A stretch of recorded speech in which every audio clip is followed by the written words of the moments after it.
The best place to hide the truth is in the pages of a book.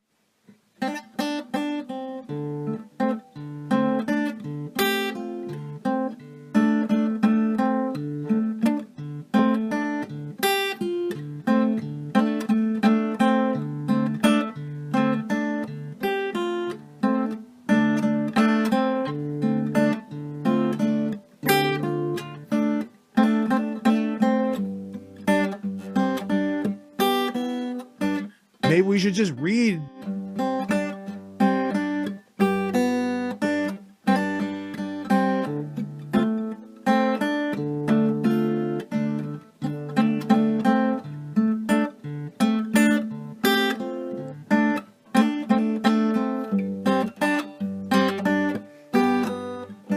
Maybe we should just read.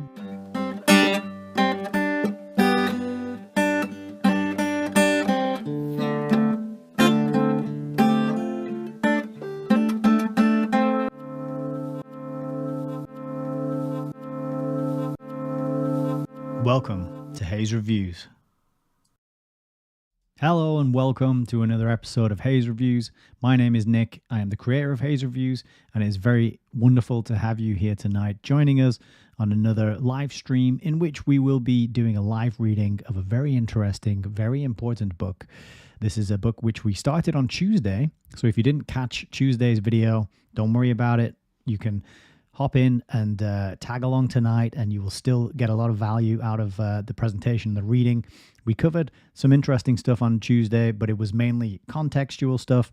So if you missed out on that, that's all right. You can still strap yourself in tonight and enjoy this broadcast. So it's wonderful to have you here if you're tuning in live. And if you're not tuning in live on the replay, do not forget that there will be a comment pinned below the video with timestamps that you can use to access whichever part of the video that you feel is the most relevant, the most interesting, and the most useful for you. If you are here tuning in live, then you just got to roll with it, and you've just got to watch the magic unfold in real time, and that's good too. That's actually my favorite way to do it. I much prefer broadcasting live than broadcasting live. I just said broadcasting live than pre-recording. Pre-recording gives me a lot of stress. I'm worried about how I sound. I'm doing take after take after take. Then I'm editing it, and I'm removing every pause and every every mistake that I make, every mispronunciation, every tiny little blemish, and it just takes up too much time. So it's much more easier from my point of view to just hit record and start talking and hope for the best. And I think after almost a year of doing this now, and maybe 300 videos on the channel, well, actually I have no idea how many videos are on the channel. I'm saying 300 because I'm looking at a different channel that has 300. But probably 300 hours, I would say, of live streaming. I think I'm finding my feet, and I'm making a bit of progress, and certainly improving my own skills. But anyway, that's enough of that. I hope you're all doing well out there. We've got Frank and Johnny in the chat on YouTube, and Rumble and Odyssey, the other places we're broadcasting to. We've also got a stream going out to Entropy, which is a lesser known streaming platform, but it is one which supports free speech and does a very good, fair job of allowing audience members and supporters to super chat the creators that they like, and the money is taken care of and then distributed fairly. And they're a good up and coming platform to support, not like your big digital gulag caretakers, such as YouTube and Rumble. So consider watching there, and consider sending a donation that way if you are inclined to do something along those lines. So with that said, I'm just going to clear my throat. I hope the audio and the video is coming through nice and clear for everybody, and I hope you are doing well tonight. We are going to be continuing with our reading of the Milner-Fabian Conspiracy. It's an Ioan Ratiu book, and we're going to learn a bit about him tonight as well. And it's from 2012, and this book is 500 pages. It's not that easy to get hold of. It's certainly, the price of it has certainly been artificially raised, and you're looking at somewhere between, in the region of, I think, 90 to 300 or 400 or even 500 pounds in some cases, some of the listings of this book. But I thought it would be a good one to read because it links into a lot of the other books that we've read on the channel. And so that's what we're going to be doing tonight. We're cracking on with chapter 1. On Tuesday, we began chapter 1, and it's a massive chapter. It's 50 pages, and this is kind of small writing, and the sentences are long, confusing sentences. So it's not the easiest read, but it is packed with information. It is extremely well referenced. It is what I think you would consider an academic level piece of work, because it's not just theorizing and coming up with ideas and maybes and what ifs and could be's. This is actually referenced. This is backed up with evidence. So this is proper research. And this has been done by somebody who cares, somebody who wants to get to the bottom of things, find out what's going on, and share that with other people.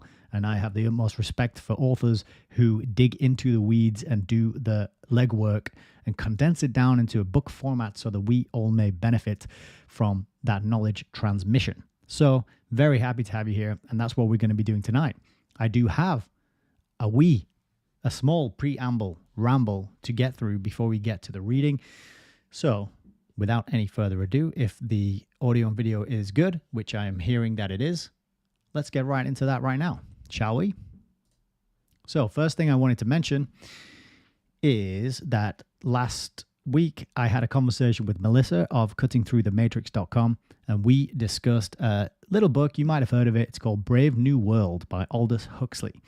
If you are a fan of dystopia, if you are a fan of sci-fi, if you are interested in works of fiction which somehow just seem to predict exactly where society is going, how could that be? I'm sure they just got lucky. They were just guessing and they just got lucky, right? Well, that conversation could be one you may be interested in. And if that sounds good to you, you can head on over to Alan Watt CTTM here on YouTube. It is also on other platforms as well. This just happens to be where most people hang out. And then you can have a look at the latest videos, and you can find this one here. It's got the thumbnail of the chemical symbol for mescaline, and you can give that a click. And then you can watch Melissa and I discuss this book for almost 2 hours. And Melissa brought some fantastic information regarding Aldous Huxley's biography, his background, his upbringing, his family connections, and the things that he went through, which perhaps we theorize in this video shaped his worldview and why he wrote the book. The main question that we're trying to answer in this video is, or that we're exploring, I should say, is, was Huxley revealing a plan that he was aware of, a plan that was written, a plan that was being rolled out, or was he just extremely prescient? Did he just have a view into the future because of his immense intellect and his ability to connect dots? And this is getting a bit meta, isn't it? Watching a video of me. So we'll just scroll down a little bit. Oh, there's nothing to see down there. Okay, we'll pause it on Melissa. So that was the question we're exploring. I really enjoyed this conversation. I love talking to Melissa, and we had a good time. It was an enjoyable, fun conversation, dare I say it, even though the topic and the subject was kind of serious and very applicable to every single one of us. But I think if you're anything like me, the sensation of encountering truth and analysis which is accurate and which helps me make sense of things, that sensation is an uplifting one. It has something that is satisfying and optimistic and feel good built into it for me, right? I know some people, they'd rather bury their head in the sand and they'd rather not look at the things that are kind of scary or alarming. In my case, when I can connect dots and when the bigger picture of my understanding starts to make sense, that makes me feel better, because I know I'm a few steps closer to truth. And so perhaps this conversation can help you broaden your understanding of Brave New World, the book, broaden your understanding of Aldous Huxley, who was very close to the centers of power, the families and the bloodlines and the academics who influenced the world we live in today. You can understand the man and the outlook and the psychology of somebody so close to that class of people. And that can also help you understand the world we live in today, right? So consider it, check it out, and I think it's a really good conversation. Otherwise, if I didn't think it was a good conversation, I wouldn't be here recommending it to you, would I? And that's live on Melissa's channel as of 2 days ago, I think. And I'm going to put that on my channel as well at some point in the future, but for now, I think it's better if you head over to Ioan CTTM, because there is a whole wealth of fantastic goodies and good stuff on there. And I will give a mention right now, seeing as today we're discussing the Milner-Fabian conspiracy. There's a whole playlist on here, which is here, the Tragedy and Hope CTTM Book Club videos. These are pretty fantastic. There's a whole playlist, which my little corner camera is blocking. There's a whole playlist here. And this is where people in the book club have read a chapter and then volunteered to make a presentation or lead a discussion on that chapter. So if you're interested in Tragedy and Hope, if you find the prospect of reading a 1,300-page book quite alarming and overfacing, then this is a fantastic resource where you can go and get the good information and you can listen to people interpret it and apply it to their understanding of the world in real time. I had the honor of hosting episode 6 here, which was all about international socialism, and that ties into exactly what we are going to be reading today. But that is a really great series and a wonderful resource, and that's on Ioan CTTM YouTube. So check it out. All right. Okay. So let's get on with the topic at hand tonight after I just clear my throat again. I found this website and I bookmarked it quite a while ago and totally forgot that I had done so. But this is a WordPress site about the Milner-Fabian conspiracy, which is the book we're reading through today. It says all about the international money powers conspiracy against humanity. And there's actually quite a lot of stuff on here. And it's a pretty good website, although I don't think it's been updated for quite a while, not since the book came out by the looks of things. So I thought I would bring that to your attention and let you know that it exists. I'm not going to go through everything on here. This sort of homepage alone is massive and goes on forever. But if you scroll down a little bit, what you can see is a little bit of bio about the author, which I thought would be worth including because I mentioned in the last video, I actually don't know much about this guy. If you do a Google search for Ioan Ratiu, you will be directed to the information about a politician with the same name. But this is not the same Ioan Ratiu. That's a different guy. This guy has his own life and existence and story independent of that politician, although you wouldn't find that. It's not information that's readily available. But I thought we could go through a little bit of bio about the author so that we can learn a bit about why he wrote the book that we're reading and where he's coming from. So a little bit about the author. Ioan Ratiu is an independent historian and researcher born in Bucharest, Romania. He emigrated with his family to the West, and inspired by his mother, who was a former judge and a political campaigner, he joined the pro-democracy movement, which sought to reform Romania's socialist-based political culture. However, he felt that mere criticism and protest was not enough. A lasting solution could only be found by identifying the root cause of the problem. That phrase really resonated with me. I think it is something that is much neglected and overlooked in many aspects of modern life. Health and healthcare and medicine being the absolute standout number one prime example that springs to my mind. Our modern healthcare and medical system does not identify root causes and address them. It manages symptoms, and then you also need to manage the symptoms of the first round of symptom management that you're taking, and then you probably will need a round of symptom management to manage the symptoms that come from the symptom management, which you had to put in place off the back of the first round of symptoms that came from the first symptom management you did. And this is how you end up on 5, 6, 7, 8, 9 medications, managing symptoms that caused by medications. It's just a round and round the merry-go-round, and good luck trying to get off. You have to be incredibly strong-willed, strong-minded. You have to be willing to rethink your understanding and go into the research and learning yourself, right?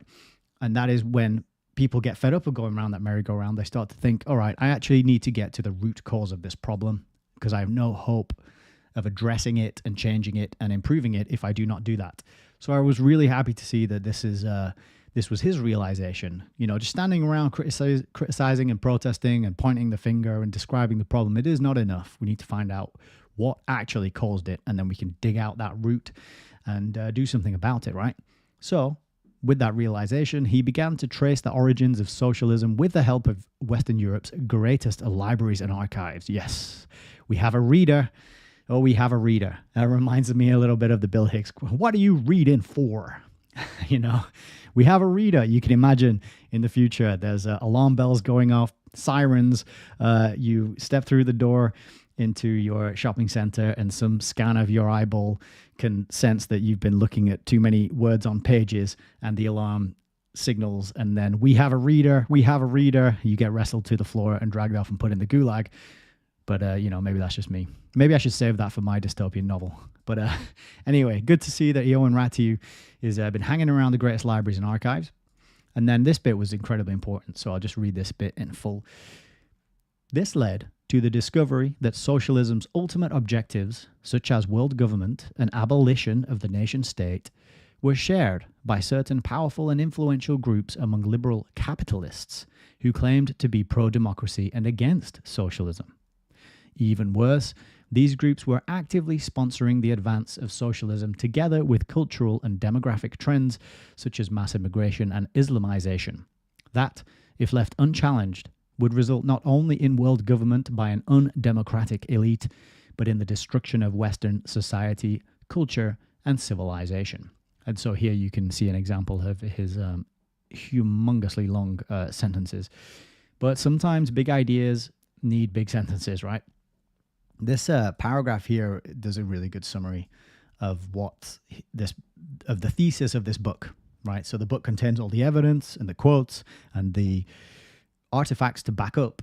This is really the main thesis, and it's that thing that people struggle to wrap their head around, which is that international capitalists will work with communists, and they're not actually competing and against each other at the very highest levels.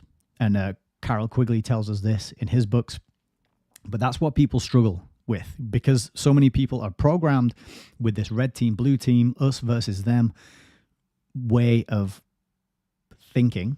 They think the world works this way, and so that if you're a capitalist, you cannot possibly approve of and work with communists or socialists, right? Those two things are antithetical. They cannot mix. Well, that's wrong. That's absolutely incorrect. And at the very highest level of things, people manipulate both capitalism and communism. They're being manipulated by the same forces. By the strings, the puppet master is holding the strings to both of those things, right? So that's a key thing to bear in mind. So we'll carry on a little bit with his biography. There's not too much more to get through. Ioan Ratiu became acquainted with the works of various authors such as Carroll Quigley and Rose Martin, whom mainstream opinion sought to dismiss as peddlers of conspiracy theories. That fantastic term created by, I think, the FBI, wasn't it? To dismiss people looking into the Warren Commission, which was investigating the death of JFK, who died today in 1963. So I've been putting this out on my Telegram channel, but funny that things link around in this way. But today is actually the anniversary of the death of not only JFK and not only C.S. Lewis, but Aldous Huxley as well. So how about that? What a momentous day.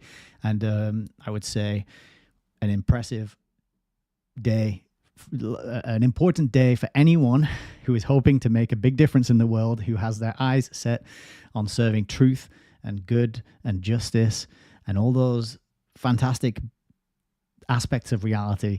If you are a leader in trying to create more of that in the world, then you should really watch your back on the 22nd of November every year, just in case, because you never know.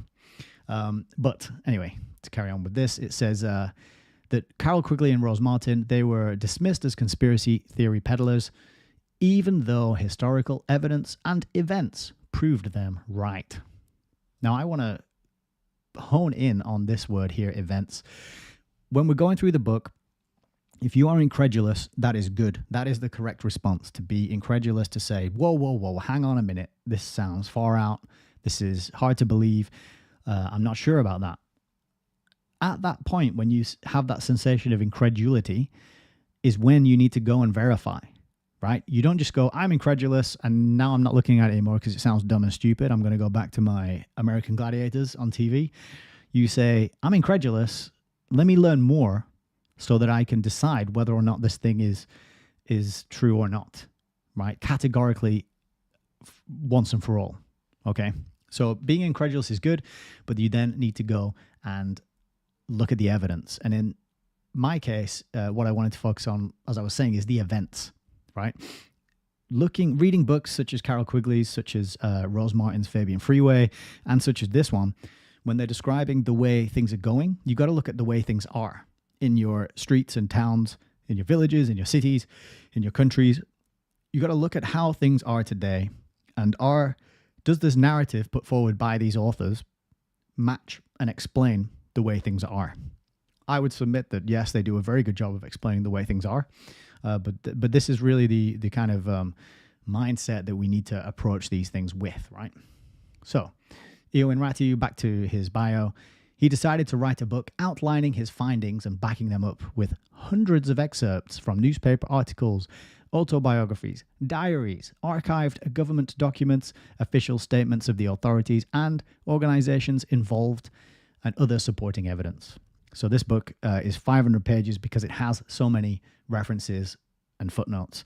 And when we get to the end of today's chapter, I will show you some of those footnotes and references just to make the point that he's not making things up.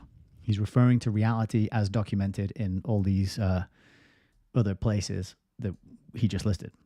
So the author's personal view is that the Western world can only survive the dramatic changes it is currently undergoing by a return to Christianity, Western culture, and all the traditions and values that have made Europe and America great. So it sounds like he wants to make America great again, although he doesn't exactly say that. I remember somebody criticizing the MAGA slogan and saying, why don't you just say make America great? Why do you need the again at the end of it, right? What's wrong with just make America great, full stop? I thought that was a really good point. So it's good to know the author's personal view and that his solution is going to be up front, so we can kind of trace his argument and his evidence and see the worldview that he's approaching this topic from. Okay, so it's very important to know that. But he says at the bottom here that irrespective of one's political views, Ioan Ratiu's book, The Milner-Fabian Conspiracy, is an important work that challenges many common assumptions about how liberal democracy works and invites historians, intellectuals, politicians, and the general public alike to objectively examine the facts and start taking measures to bring about real change before it is too late. So, quite a good intro there. And as I mentioned, this website has tons of stuff on it. There's links here to articles and evidence, and then underneath this, there's a whole section here. I don't know if it's from the book. It might be, but there's a whole section. So it's just packed. I'm just going to scroll and look at that. It goes on and on and on and on. So if you like your reading and you want to find your evidence and your information and you want to flesh out and do your own investigations between these broadcasts perhaps, or as well as these broadcasts or alongside or whatever, then here's a good place to go. More articles by the author at this link. Then we've also got the Fabian Society's WordPress website. We've got Unite Against Socialism, Labour UK, and then Jay Dyer, who lectured through the contents of this book on his YouTube channel. And then a whole bunch of other goodies. So there you are. Oh, it looks like it was updated in February this year. How about that? Very interesting. So perhaps I can get in touch with them using this website and say, I hope you don't mind me reading through your book. I'm going to do that before the next live stream, just in case. Just in case. I don't want to be stepping on toes, right? So check that out. And the URL, do you know what? I'm not even sure what the URL is. Hang on. Let me check a second. Let me just, it's milnerfabianconspiracy.wordpress.com. There you are. That's an easy one, but just to make it even easier, I'm going to whack it in the chat for you all. And then you have it. And you cannot use any excuses to say, oh, well, you didn't share the link, so, I couldn't find it. No excuses. There it is. Okay, moving on with tonight's preamble ramble. What's next? Well, this is what's next. So I keep my eye on the prices of books and books that I have that I know are rare. And I had a look for Fabian Freeway today on Amazon.co.uk, and I was flabbergasted when I found that there's a listing for a copy of this book for £1,014.99. Yes, you heard that number correctly.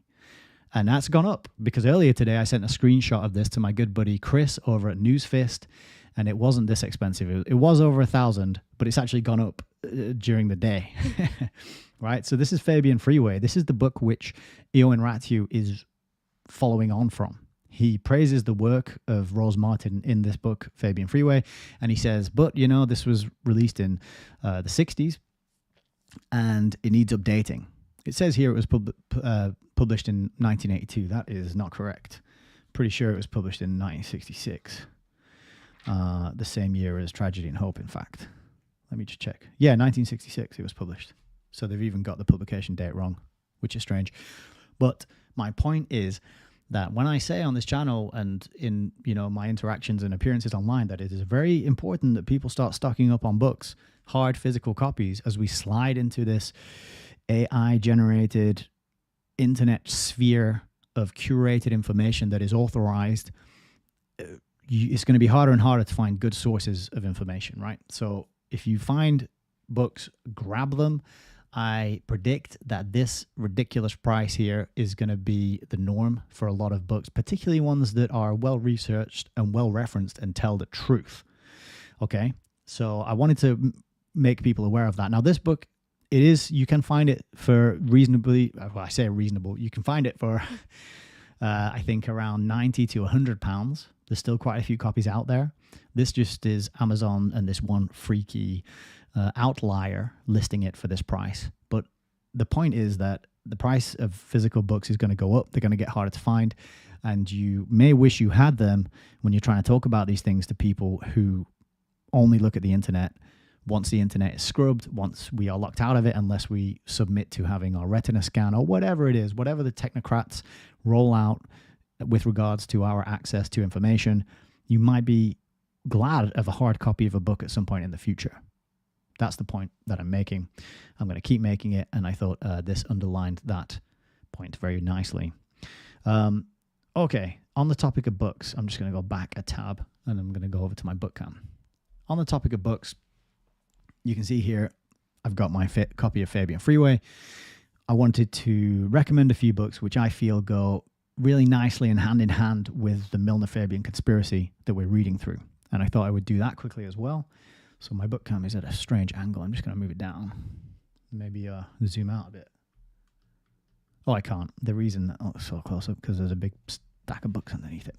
So the first one, of course, is Fabian Freeway, which, as you've just seen, is pricey, harder to find, a bit rarer.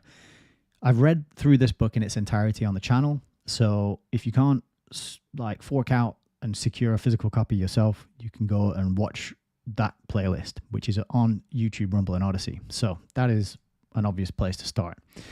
Another book, which is highly affordable and an incredibly well-written and relevant, is this one here, which is Lord Milner's Second War. This is by John P. Cafferty and is subtitled The Rhodes Milner Secret Society, The Origin of World War I, and the Start of the New World Order. Okay, you see I've been through this one, and I've got to get back to this and read it again, because this is one of the first books I read when I started to research and learn about all these topics. But that's like £10 on Amazon, right? You can get that and get a really condensed, concentrated, broad understanding of the context out of which the Milner-Fabian conspiracy grew, I suppose. Another one that I just started rereading last night is Joseph Plummer's Tragedy and Hope 101. So if you can't get your teeth into the 1,300-page Tragedy and Hope itself, which you can see over my shoulder here, then this book is a nice little, what is it? What we're coming in on? 200-page summary. And it's packed full of quotes from Tragedy and Hope, all referenced with footnotes. I've started rereading this because, again, I read this earlier on in my journey of learning. And it's a very short, sharp, punchy, to-the-point book. Also freely available. You can get the text for free at his website. You can watch the audiobook. You can get that for free on YouTube as well. So that's another excellent resource to add to your awareness. And then last but not least, The Anglo-American Establishment by Carol Quigley, I think, is an excellent companion to the Milner-Fabian conspiracy.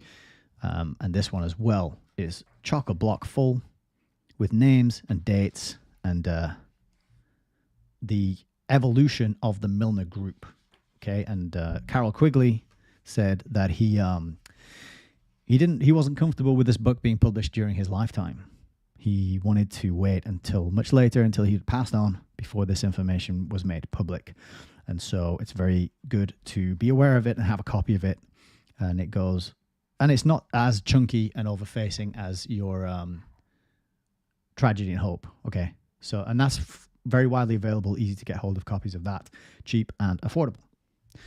So I wanted to put those books on your radar so that you have some other resources to dive into, to learn, to help you build out this picture of what we're learning about in the Milner-Fabian conspiracy. So I've got a final resource to give you.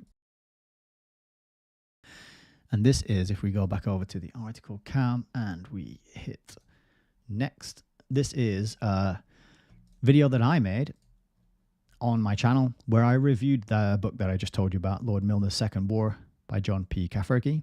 This is one of the earliest video reviews that I did, as you can see from my 25 pixel webcam and my sexy headset with built-in microphone there.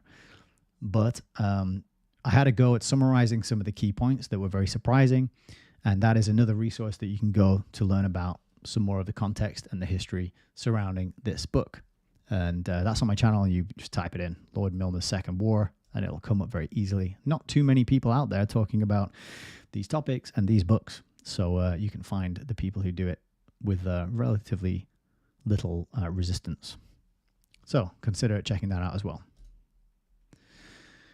Okay, that is pretty much it for our preamble ramble, and I think it's about time to get into the book. I feel like I haven't stopped for a breath. You know, I feel like I'm hurriedly rushing through things this evening. I apologize if that's coming across to everyone. I don't mean to be keeping a pace that is stressful. But let's have a little look at the chat. Johnny and Frank. We got Blake and Gwen as well in YouTube. Good evening to you all. Very nice to have you here. Heidi is over on Rumble and ESP on Odyssey. Lovely indeed to have you all joining us tonight and tuning in. Very glad. And for anybody else tuning in or watching on the replay, if at any point you feel like subscribing or getting more info on what I do, or even supporting so that I can do more of it, then you can go on over to allmylinks.com/Hayes Reviews and find ways to do all that good stuff that I just mentioned. That, of course, is not obligatory, but I think it's handy to have all my links in one place so you can check them out. Stay in touch with me, find out where I post, where I hang out, and where I broadcast. Cool. So I think that's it. I'm going to take a little sip, and then we're going to get on with the book.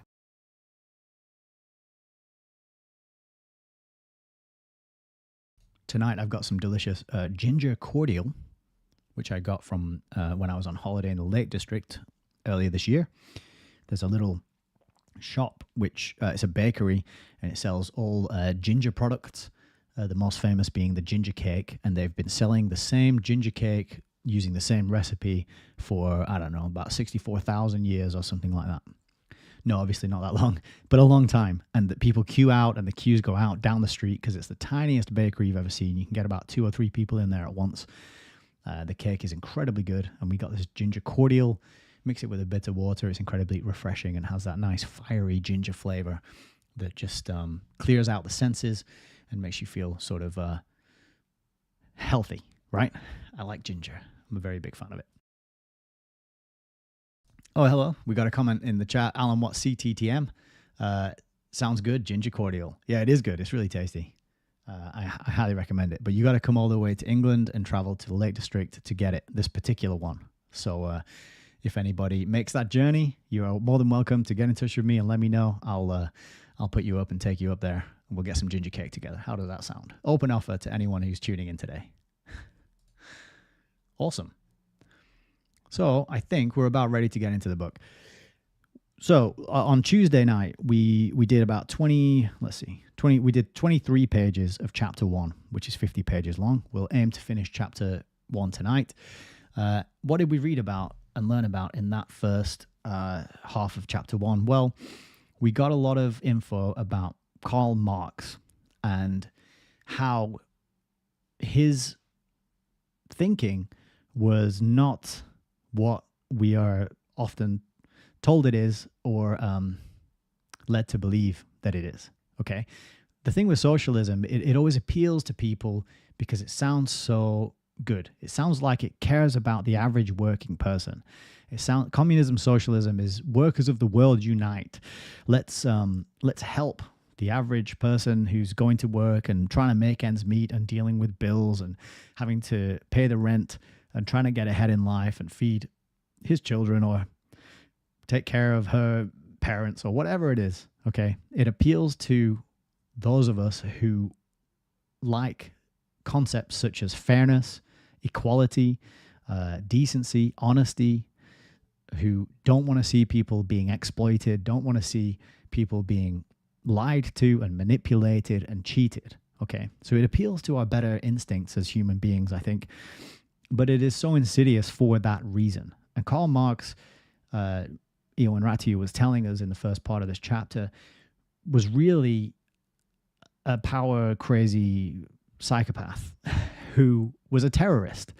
And this is an aspect that I thought Ratiu brought out really well that I didn't know much about, was that Karl Marx openly advocated terrorism, as did many of his acolytes and followers, as it would be the only means by which the revolution, the workers' revolution, could take place and the dictatorship of the proletariat could be established. I think that's what it's called.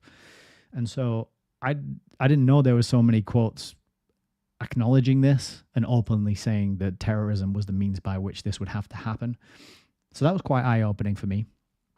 And then another thing that I learned in a recent Redux posted on Melissa's channel, Alan Watt CTTM, I think it's the most recent Redux, if I'm not mistaken, was Alan was saying that the early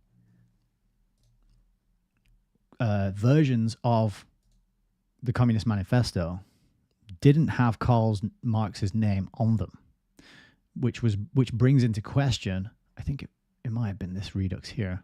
Let's see. I think it might have been this Redux here. I might be totally wrong. I feel like it was this one that I was watching earlier. But that was very interesting to me, and it reminded me, like, if that's the case, if Karl Marx's name wasn't on it, then who wrote it? Who came up with this manifesto? Who's the true author? And then that reminded me that I actually have a copy of the manifesto here. And I thought I'll show that on tonight's live stream, and I completely forgot. But I'm really glad that I've just reminded myself through my my rambling. So this is my copy of the manifesto of the Communist Party, and you can see here, 35 pence, absolute bargain. I think I might have paid a little bit more than that for it. I'm looking to see if there's a price in here. Yeah, I paid £1.50 for it. Ooh, it broke the bank. But sometimes you got to invest in these kinds of things, haven't you? But at some point it was being sold for 35 pence at World Socialist. Here, can you see that? That says World Socialist Books, 1 Mentmore Terrace, London. So it's a little socialist propaganda outlet selling this for 35 pence. I don't know when, there's no date on it. But I remember having a flick through this. There it is. Workers of all countries unite. There's the man himself, the terrorist. And there's his buddy. What a beard. The beards always impress me.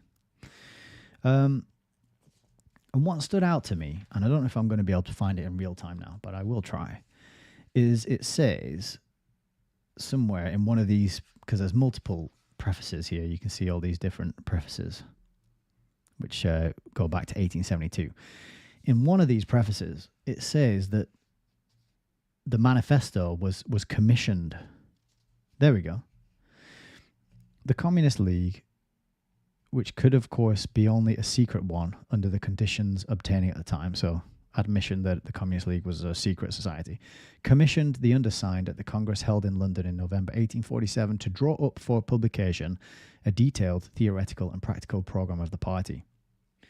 So that was interesting, right? Just the use of this word commissioned, because the way I'd kind of thought about it, or maybe just assumed, was that these fellows were sitting around and they just thought, you know what, we really want to help working people, and we're going to come up with a way to do that. We're going to analyze the situation and we're going to come up with a solution.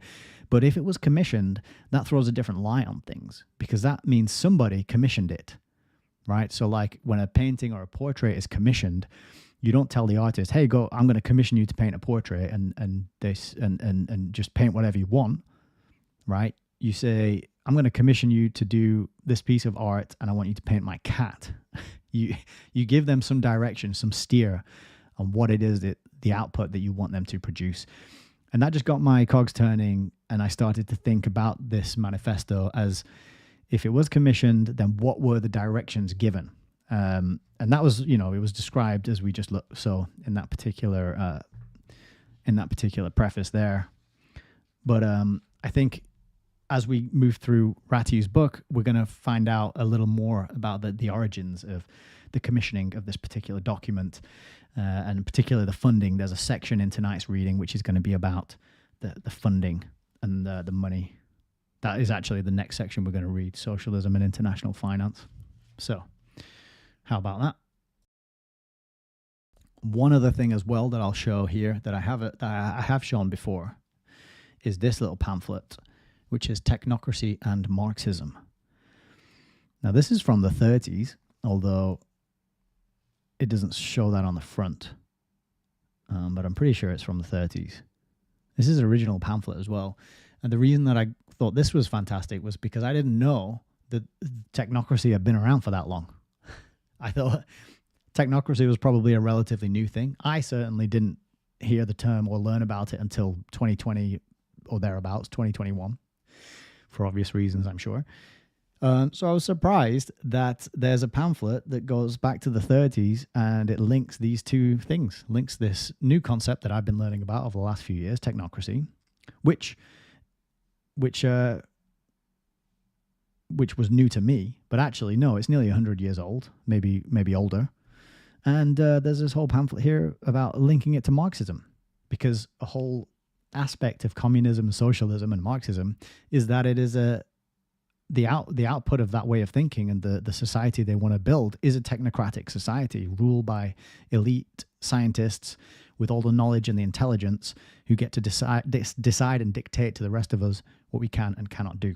So that's another piece of evidence that I think is worth talking about, being aware of, and perhaps I haven't actually opened that yet, so we can open that and read through it at some point. I think that would be good too.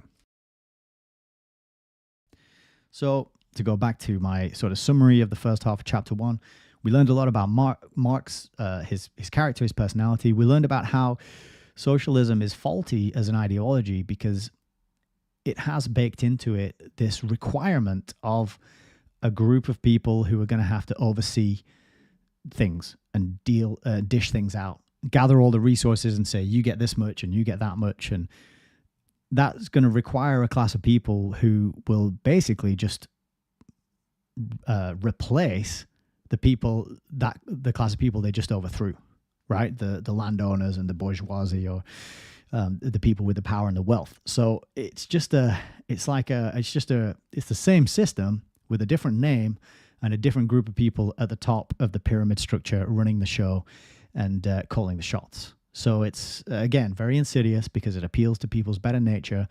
And actually, it's a revolutionary system. And I often think with the word revolution that, one revolution just leaves you back where you started. If you stand in place, stand upright, and you do a revolution, you just end up facing the same way that you were before you began the revolution, right? I think this is like an aspect of the word revolution and what it signifies and means that people kind of forget. And part of that is probably because of our lifespan. We think in terms of maybe a single human life, maybe two, maybe three, if we're thinking grandparents or children. But these big boys, as Alan would say, they're thinking like much further ahead, much further down the line. So they can plan these revolutions and they can sell it to the average person who, as the new thing, this is going to solve all your problems once we get this accomplished. when actually they're stepping back and they know that this is a step towards a plan, and they've planned maybe the next 3, 4, 5 revolutions to get to the ultimate end goal, which is that scientific, technocratic planned society, which we're kind of learning about.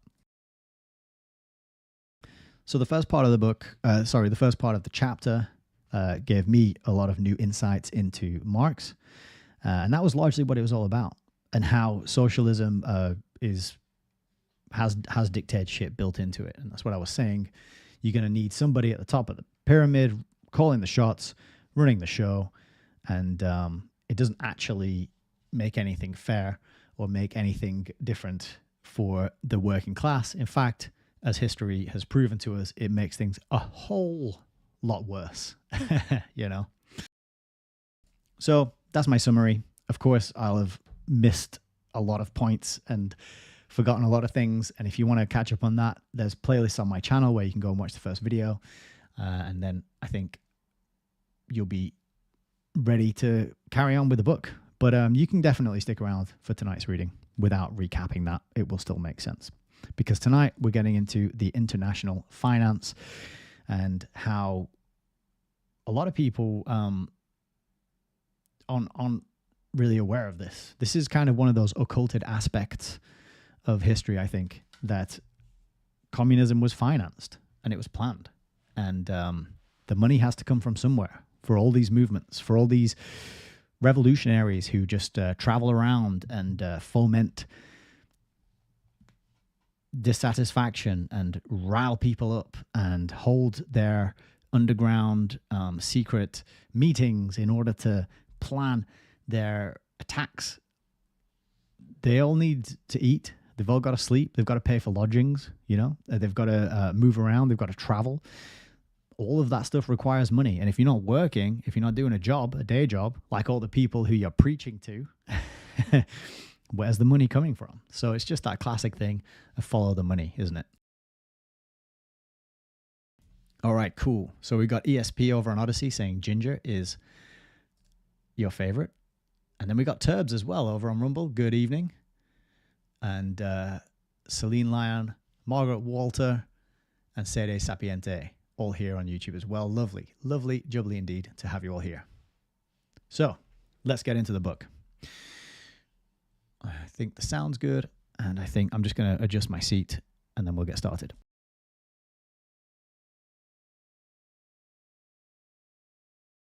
Actually, I'm just going to move this screen over to this screen as well. It's going to help me very much. Cool. So this is continuing chapter 1, Socialism and International Finance. It must be noted at this point that socialism could not have achieved the position of global dominance it has enjoyed for decades without some form of collaboration on the part of capitalist forces. Indeed, contrary to the popular perception that socialism and capitalism do not mix, socialists and capitalists have collaborated in many different ways, especially at top level. And the reference for that is Sutton, and that's Anthony Sutton, who wrote the Wall Street trilogy, specifically, I think, Wall Street and the Bolshevik Revolution, but a number of other books as well, and the early editions of those are actually pretty hard to find and quite pricey. And I don't have them, which makes me sad, but maybe one day. You never know. Continuing. The origins of Marxism itself can be traced to a group of liberal industrialists and bankers, i.e. capitalists, based in Cologne. Situated in industrialized Rhineland, which was part of the North German Kingdom of Prussia, Cologne had earlier been under French Republican occupation and had become a liberal stronghold. In 1941, this group, which included the textile magnate, later industrialist and banker Gustav von Mevissen, and the banker Ludolf Kamphausen, set up the liberal paper Rheinische Zeitung. All the key figures involved in the emergence of Marxism, Moses Hess, Karl Marx, Friedrich Engels, were closely connected with the Rheinische Zeitung and the liberal capitalist financial interests behind it. Hess, a wealthy publicist, seems to have been an early communist ringleader who arranged the financing of the Rheinische Zeitung and converted Engels to communism. In his turn, Engels himself, who, like von Mevissen, had links to British business interests, was a textile magnate and member of the Manchester Royal Exchange. Engels also became Marx's lifelong collaborator and financial backer. It was in the same circles that Marx became acquainted with communism. Why would liberal capitalists support anti-capitalist socialism? The short answer is that, as a minority, liberals needed allies against the established order. The longer answer is that liberals had a number of goals in common with the socialists. Liberalism had its roots in 1600s England and 1700s France, where it had started as a left-wing movement aiming to restrict the powers of the conservative monarchy, aristocracy, and clergy, and obtain greater economic freedom for the emerging capitalist middle class. By the 1830s, while some German liberals, constitutionalists, would have been content with a constitutional monarchy, others wanted to eliminate the conservative monarchy and aristocracy altogether and substitute themselves as the ruling class.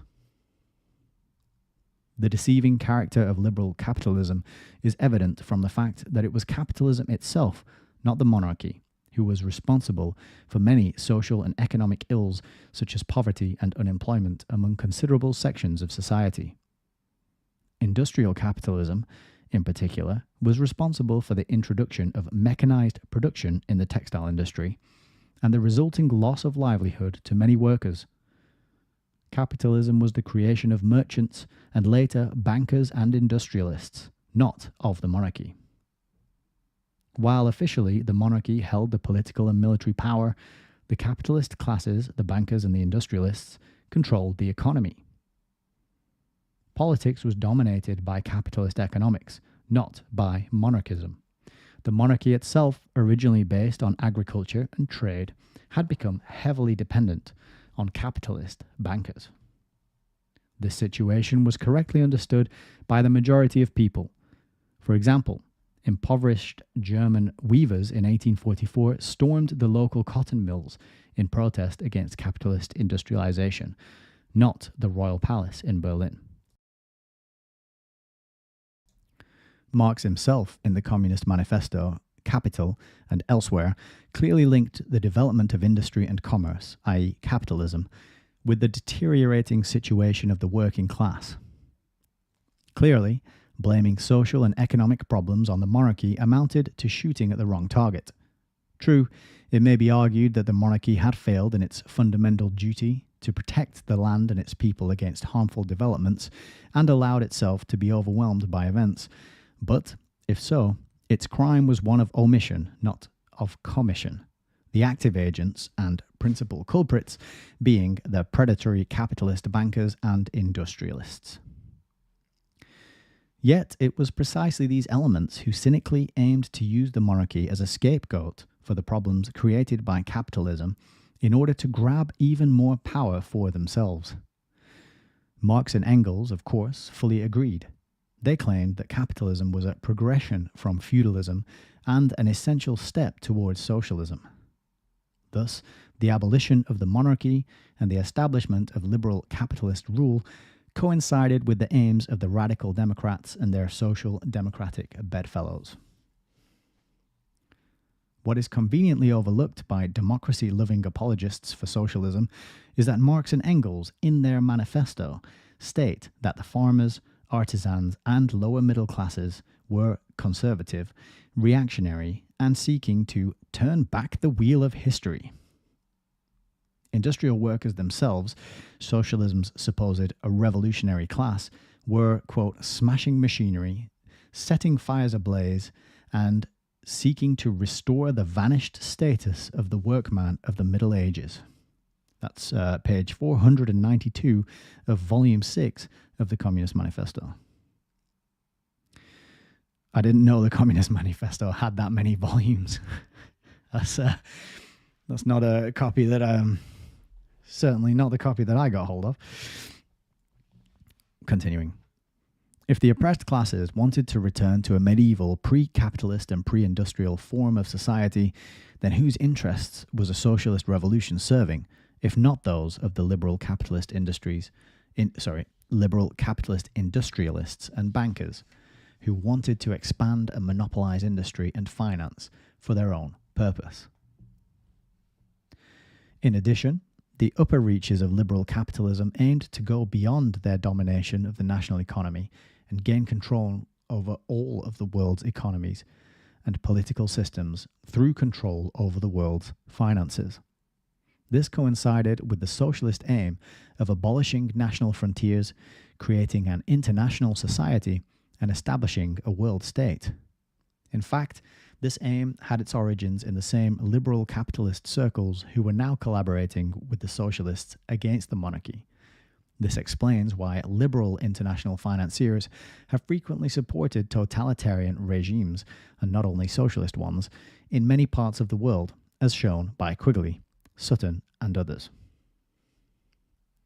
On their part, the socialist minority too needed the liberals as allies. Socialists like Marx and Engels aimed to bring about a liberal democratic revolution as a preliminary step towards socialism. The March Revolution of 1848 forced the Prussian King Frederick William IV to form a new government headed by the liberal banker Camphausen, who became the first commoner to hold that post. Camphausen's government saw itself as an instrument for implementing the transition from absolute to constitutional monarchy. With the conservative monarchy on the retreat and the liberal capitalists on the ascendance, all the socialists now had to do was to keep pushing the movement to the left until socialism prevailed. In a clear illustration of their mode of operation, in June 1848, Marx and Engels, who had set up a wide network of Communist League cells, resumed the publication of their paper. Called a New Rheinische Zeitung, the NRZ was staffed by Communist League members under Marx's leadership. In September that year, Marx and Engels, who evidently had expected Camphausen to establish a liberal dictatorship and smash up the existing order, berated him for not having done so. The Prussian crown at the time was able to suppress such plans, but Marx and Engels carried on regardless with their revolutionary scheming. Their intentions are known from their secret circular letter to the Communist League of March 1850, in which they described their position in unambiguous terms. The socialist revolutionaries were to cooperate with the liberal Democrats for the purpose of overthrowing the conservative rulers and oppose them, quote, wherever they wished to secure their own position. From the very moment of victory over the conservatives, the socialists' efforts were to be directed against their former liberal democratic allies. The Communist League was to establish revolutionary governments alongside the new official governments in various parts of Germany and other countries, and work both openly and secretly against the latter. So that's interesting, this to working openly and secretly. It reminds me of H.G. Wells's book, The Open Conspiracy. And I have read that also in its entirety on the channel. For anybody who wants to check that out. That's actually quite a short book. Not too hard to get through. But yeah, this openly and secretly is just reminds me of this sort of strategy. To enable socialists to oppose the liberal democratic government forcefully and threateningly, the whole revolutionary working class was to be armed with musket, rifles, cannon, and ammunition. As pointed out by Kolakowski, the address was Blanquist in spirit, following as it did the conspiratorial line of Auguste Blanqui, who joined the Communist League that year and who advocated revolution by a small group who would seize power and establish a dictatorship which would impose a new order. However, the address was not only Blanquist. As Bernstein notes, it was entirely in line with Marx and Engels' very own Communist Manifesto and other writings which they had published in 1848. It clearly shows that Marx and Engels planned a revolutionary coup by a tiny, non-proletarian clique. Moreover, it exposes a very elaborate, intentional scheme to stage a revolution within a revolution. In the first phase, a liberal democratic revolution was to eliminate the conservative monarchist government and instill a liberal democratic one. In the second phase, a parallel socialist revolution was to remove the liberal Democrats and bring the socialists to power. It goes almost without saying that this would have paved the way for Marx and Engels' own Communist League to install itself as a new communist government. Yeah, so this is kind of hard to follow for someone who's not, I'm not like politically minded, so understanding the differences between the names of the parties and what they stand for and all the different systems, I'm not very good at all that. But what I'm getting here very clearly is this idea of a lot of that is just word salad that's used to confuse people, because all that's really going on is there's a group of people controlling and there's a group of people being controlled, and there's power plays and games, kind of Game of Thrones style of who's going to be that group of controllers and who's going to be in the group of controlled, right?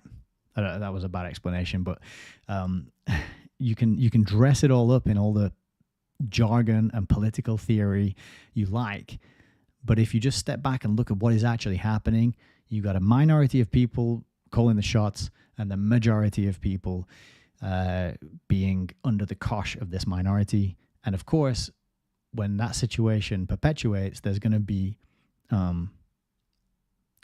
competitions and conspiracies and intrigues and all this kind of Machiavellian plotting and scheming as to who is going to be that little minority that are controlling the majority. So that's kind of the way my mind simplifies this sort of history that I do find quite detailed, oriented, and kind of tricky to explain in my own words. But that's kind of what I'm sensing is Ratiu's point and what he's describing. So, continuing. What becomes evident is that Marx was quite capable of highly deceptive behavior. This was wholly in line with his character. Marx's fellow journalist Karl Heinzen described him, with full justification, as, quote, a liar and an intriguer, and Bakunin called him, quote, perfidious and sly. Particularly revealing is Marx and Engels' public appeal to the NRZ readers not to stage a putsch in Cologne, while calling for armed insurrection and decisive terrorist action in secret circulars like the one in March 1850. On balance, this reinforces our conclusion that Marx and Engels were fraudulent characters acting not on behalf of the people, the majority of whom clearly did not want a socialist revolution, but on behalf of themselves and other vested interests. It also exposes socialism as a parasitic system imposed on the masses from the outside, as admitted by socialist leaders from Bernard Shaw to Lenin. Which is precisely why Marx and his clique never succeeded in winning the support of the majority. Yeah, that's a really key point. I think I think that's a great analysis there. Parasitic system, absolutely. The German authorities, of course, were no fools. In May 1849, they closed down Marx and Engels' paper and not long after smashed the Communist League's Cologne section, with some of its members being put on trial and jailed while others scattered far and wide. As a result of this, the League was disbanded in 1852. However, the authorities could not ultimately prevail against the forces of international socialism and their liberal capitalist backers. In the 1860s, Marx and Engels' co-conspirators Wilhelm Liebknecht and August Bebel were able to set up a socialist party which in the following decades was to play a key role in the gradual conversion of Germany into a socialist state. Meanwhile, the League's principal leaders, Marx and Engels, were safe in England, where they were out of the reach of the German government and where they continued to pull the strings through a network of socialist organizations. Of particular interest is that by 1850, this Europe-wide revolutionary conspiracy was orchestrated from London. The Communist League had various centres across Germany, as well as in Switzerland, France, and Hungary, but, as stated by Marx and Engels themselves, the London section or district was not only the strongest in the League, but also its main financial backer, single-handedly bankrolling the whole League. And there is a reference for that, I think, but I think the reference for that is in the brackets here, address of the Central Committee to the Communist League. Continuing. In light of the fact that Marxism had been close to liberal circles from inception, it cannot be mere coincidence that the Communist League's strongest section was in London, the world's capital of liberalism. Similarly, we find that on the other side of the Atlantic, America's financial center, New York, became a stronghold of liberalism and Marxism and, perhaps inevitably, a source of finance for the Communist League's leadership. Indeed, between 1851 and 1861, Marx was in the pay of the leftist New York Tribune, which published Marx's articles, which were reprinted in other papers around the world. The Tribune's owner and editor were collaborators of Clinton Roosevelt, a radical Democrat member of the Morgan-associated Roosevelt clan. In addition, it was to New York that Marx transferred the headquarters of his International Working Men's Association in 1872. England, of course, had its own socialist-oriented movements, such as Chartism and the Manchester School, from which Marx's communism admittedly drew inspiration. But it was Marx's better organized and, given Engels' links to the textile industry, better connected movement that knew how to impose itself and secure a leading role for itself. Following the breakup of the Communist League, Marx used the London-based IWMA, of which he became General Secretary, to pursue his subversive schemes. Following the failure of the 1871 Paris Commune, the International lingered on for a few more years and was eventually dissolved. However, in 1881, it was decided to reconstitute the organization, and the Second International was formed in 1889. Like its predecessor, the Second International was the coordinating body for international socialism and was linked to characters like Helfand and Lenin, who later were involved in the Russian Revolution. It was reconstituted and taken over by the Milner-Fabian Society after the Second World War. There can be no doubt that Marx's International also originated the idea leading to the creation of that other subversive outfit, the British Labour Party. In 1893, Engels became honorary president of the Second International, and, in the same year, Keir Hardie, who had taken part in its founding, as well as in the founding of the Scottish Labour Party, set up the Independent Labour Party with himself as chairman and leader. And I just have to pause there to point out this name, Keir Hardie. I haven't heard that name before, but I have heard of another Keir who is associated with the British Labour Party, and you probably know who I'm thinking of. If you don't, then good for you, because the Keir that I'm thinking of doesn't know how to define a woman, what a woman is. But yes, curious synchronicities and similarities, right? And would be very interesting to know if they are linked or connected in any other way. But anyway, continuing. The creation of the Labour Party may have been instigated by Engels himself, who was berating Britain's socialists for relying on the Liberal Party instead of following the German example and setting up their own socialist party. At any rate, in 1900, Hardie and other socialists associated with Engels' Second International At any rate, in 1900, Hardie and other socialists associated with Hardie and other socialists associated with Engels' Second International founded the Labour Representation Committee, LRC, which was renamed the Labour Party in 1906. Okay, so we're getting to the origins of the political party that are currently in control of the UK. The aim of the ILP and the Labour Party was the abolition of private property and establishment of state control over the means of production. Needless to say, this was identical to the aim of Marx and Engels' Communist League as stated in its manifesto. In Russia, this aim was promoted by Lenin's Social Democratic Labour, later Communist Party, and similar labour parties, in quotes there, similar labour parties run by middle-class elements were founded in Europe and elsewhere. Yeah, that's the interesting thing that he mentions the middle-class elements there, because that was a critical thing that we learned about the Fabian societies. They all came from upper middle class backgrounds, or maybe lower middle class, but definitely middle class. They all had lives which benefited from industry and the carrying out of business. They had monthly incomes that they inherited, and particularly many of the women did. And a lot of the men of the Fabian society were just living off the sort of inherited incomes of their wives. And I made the joke when we were reading Fabian Freeway that it seemed to me that this whole scheme was just a bunch of people who really didn't want to work and were just finding ways to benefit off other people's work and not have to do any themselves. So interesting there just to see that similar labour parties run by middle-class elements founded in Europe and elsewhere. So you got to bear that in mind when you're listening to this rhetoric, that it's all about the workers and the workers' rights.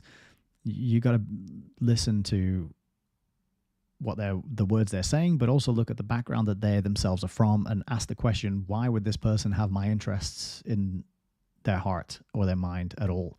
And this goes for any politician or billionaire or technocrat or philanthropist or banker or whatever. It's like, if they are accruing massive amounts of wealth, influence, and power, why would they have you and your interests at all in mind, ever, for anything? Like, why would they? It's just hard. It beggars belief that people think, Elon Musk really cares about us and our free speech, and that's why he bought Twitter. It's like, you really think you're like, we're just ants to Elon Musk. We're not even a blip on his radar, and he himself is beholden to the offstage puppeteers and puppet string manipulators whose names we don't know and who we aren't even aware of for the most part. So yeah, it just boggles my mind that people think wealthy people care about them and not just other wealthy people, right? I'm sure there's exceptions and outliers to the rule, and I'm not trying to generalize about all wealthy people, but it's a subjective thing, isn't it? I'm not rich, but everyone who has more money than me is rich, says every single person, no matter what level of income they have, pretty much, right? So it's a subjective thing, so you got to take that into account. But then you do have to take into account that these, like I was saying, financiers, philanthropists, business moguls, tycoons, they are swimming in totally different circles. And even though they tell you that they care about you and bringing you value and giving you good deals and improving your life, it's hard for me, at least, to believe. Some other people find it very easy to believe, but I find it very hard to believe. Anyway, continuing with the book. The socialists' close proximity to liberal capitalism is illustrated by the fact that in the 1880s, that is, before the founding of a separate Labour Party, they stood in parliamentary elections as liberals. Similarly, the Fabian Society had been set up for the purpose of implementing socialism through the Liberal Party, which represented capitalist interests. But what is particularly significant is the fact that Marx's principal preoccupation in his Capital seems to be not the abolition of capitalism, but the establishment of a planned and efficient method of production in which large-scale labor was to be subordinated to a directing authority. Already in the Communist Manifesto, Marx had praised capitalism for creating, quote, massive and colossal productive forces, and for centralizing production by replacing the patriarchal workshop with large factories where masses of laborers were organized like soldiers.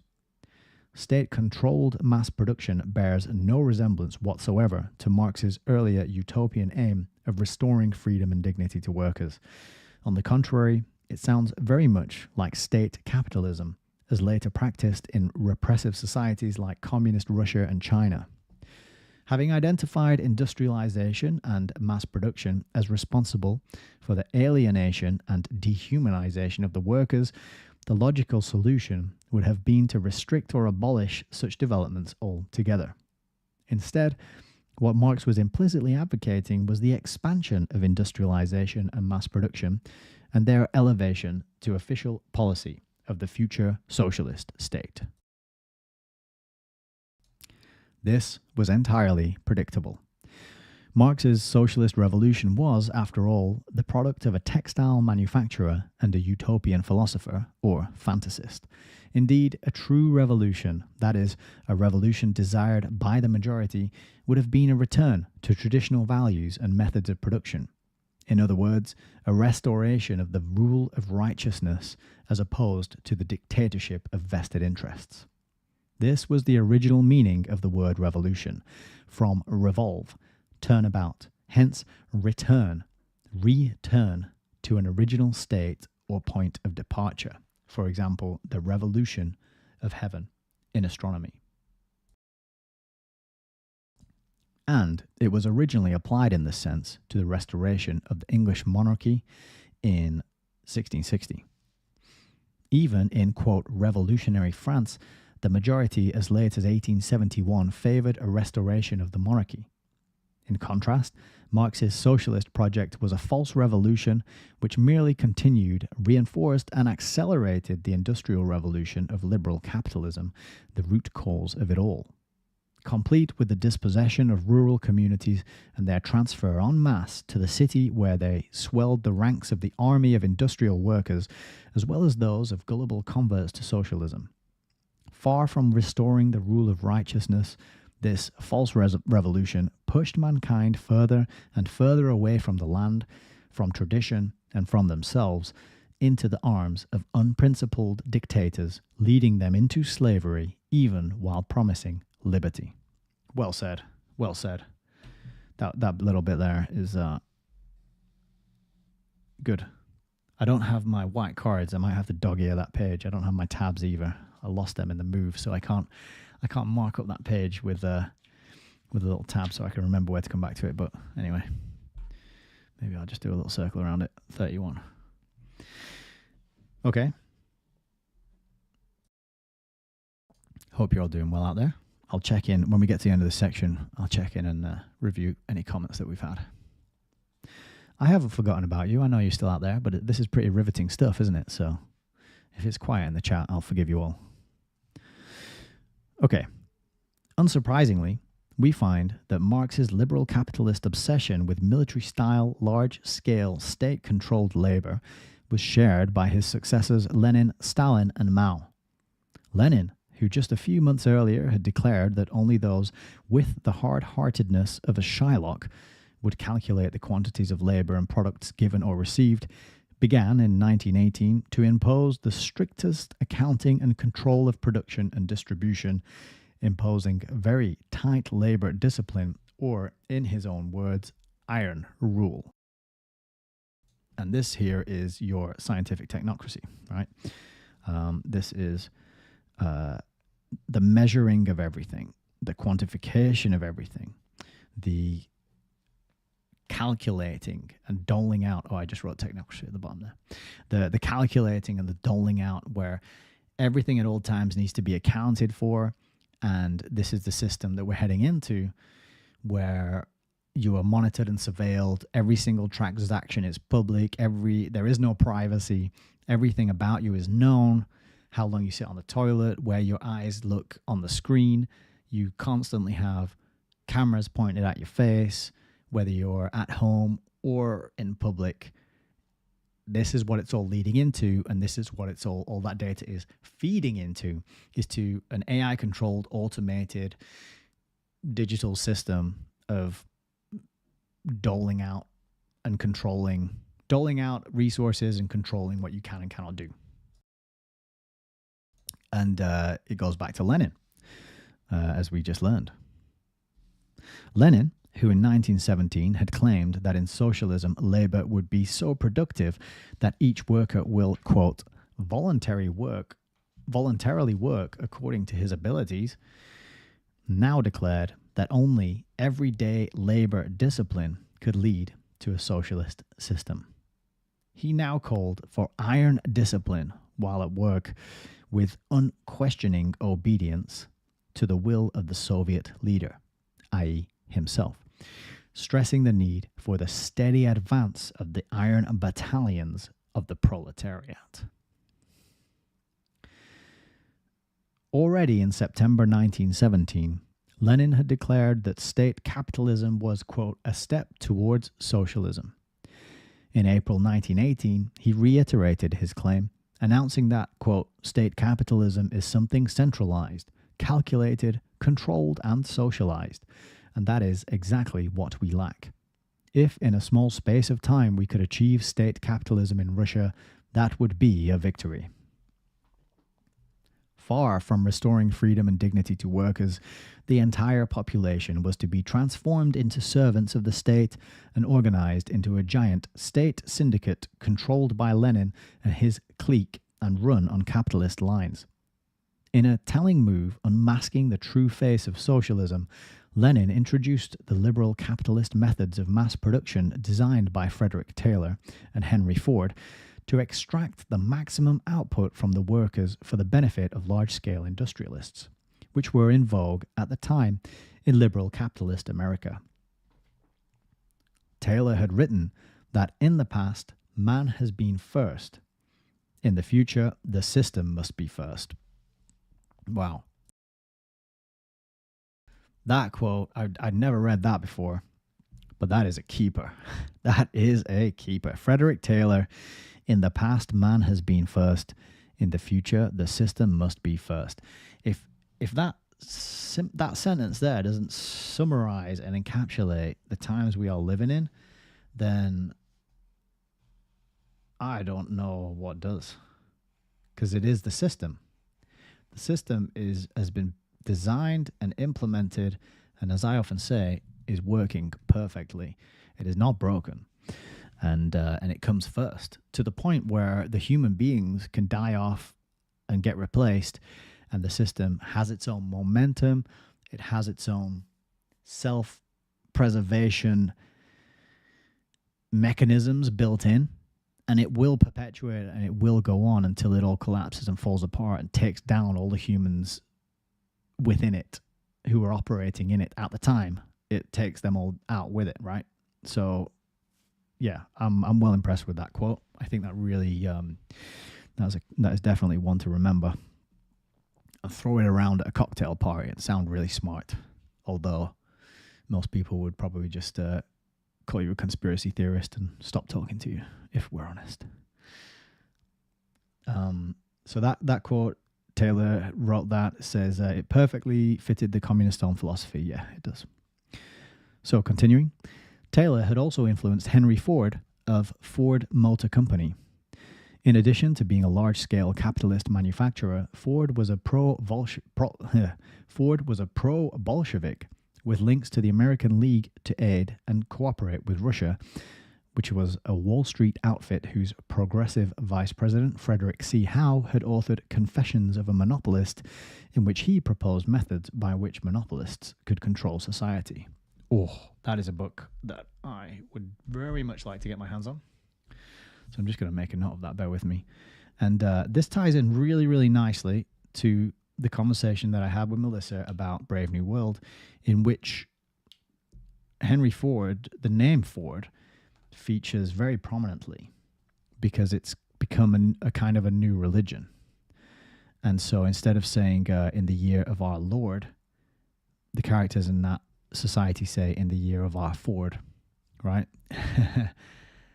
And it's genius. And I said this in my conversation with Melissa, but I heard Jay Dyer talk about how this is done because the plan, and yes, there is a plan. The plan is to merge the capitalist system with the communist system and to create this third system. And that was admitted and discovered by the investigation into the foundations over in America, the Reese Committee's investigation into the foundations, and published in this book. which is Foundations and Their Power and Influence, which we'll read on the channel at some point. Maybe next, actually. That would be a good one to go to after this, but we'll see. So it's this smushing together of the two. And so when we are given this fairy tale that capitalism and communism are opposed and they do not cooperate and they hate each other and they're competing systems, no. They are two steps that have been designed and been manipulated in order to give birth to this third step, this compromise. Okay, and Alan Watt describes this wonderfully in a recent Redux, I think the one I told you about earlier, where he was saying that this tactic is you roll something out, or you try to roll, or you appear to try to roll something out that you know is going to get pushback. And then when people stand up and say, no, we don't want that, I'm going to push back, they say, all right, then, well, let's compromise. And the compromise was the goal all along. But if they'd have just come out with that compromise, that halfway point, and people rejected it, they wouldn't have got anyone to go along with it. But because they came out with a much further unreasonable, demanding request, then people are happy for the compromise, because the compromise doesn't look so bad when you compare it to the full-blown thing, the full-blown version of that thing. That was a really poor explanation, but I'm trying. But I think it's like the pricing, right? When you go to sign up for something online, quite often now you'll see a really high price, like this thing's $4,000, but you can get it for $395, and you're like, holy crap, $395? That's pretty good compared to the $4,000, right? But if that $4,000 wasn't there, would you want to pay the $395? You see what I'm saying? So the plan is to get you to pay $395, but unless they present you with the $4,000 price tag, then you're less likely to accept the $395. But the $395 looks so much better, so much more appealing, and a much better value compared to that $4,000 that's sitting next to it. And it's the same concept. Is they know where they want to take you. They tell you they want to take you even further. You say no, and they say, well, let's compromise, and you agree to the compromise, which is where they wanted to take you in the first place. Okay, hope that made sense. Back to the book.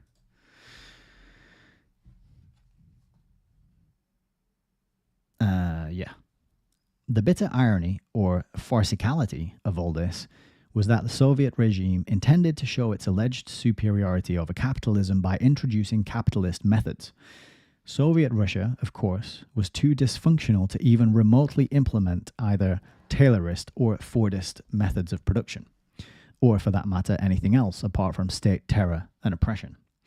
But it is beyond any doubt that the intention was there, and that Taylorization and Fordization became part of the Soviet vocabulary, along with more orthodox Marxist terminology. Another unexpected result of the communist revolution was that by the early 1920s, capitalist monopolists like Ford could look forward to doing some brisk business with the new socialist regime. While Britain's Labour Party was demanding government loans to the Soviet Union, the latter was Sorry, I just got to laugh at how I didn't know that was the case, but apparently Britain's Labour Party was demanding government loans to the Soviet Union. Well, their attitude sure has changed, hasn't it, these days? The latter was flooded with imported Fordson tractors, followed by Ford cars and trucks mass-produced there under license.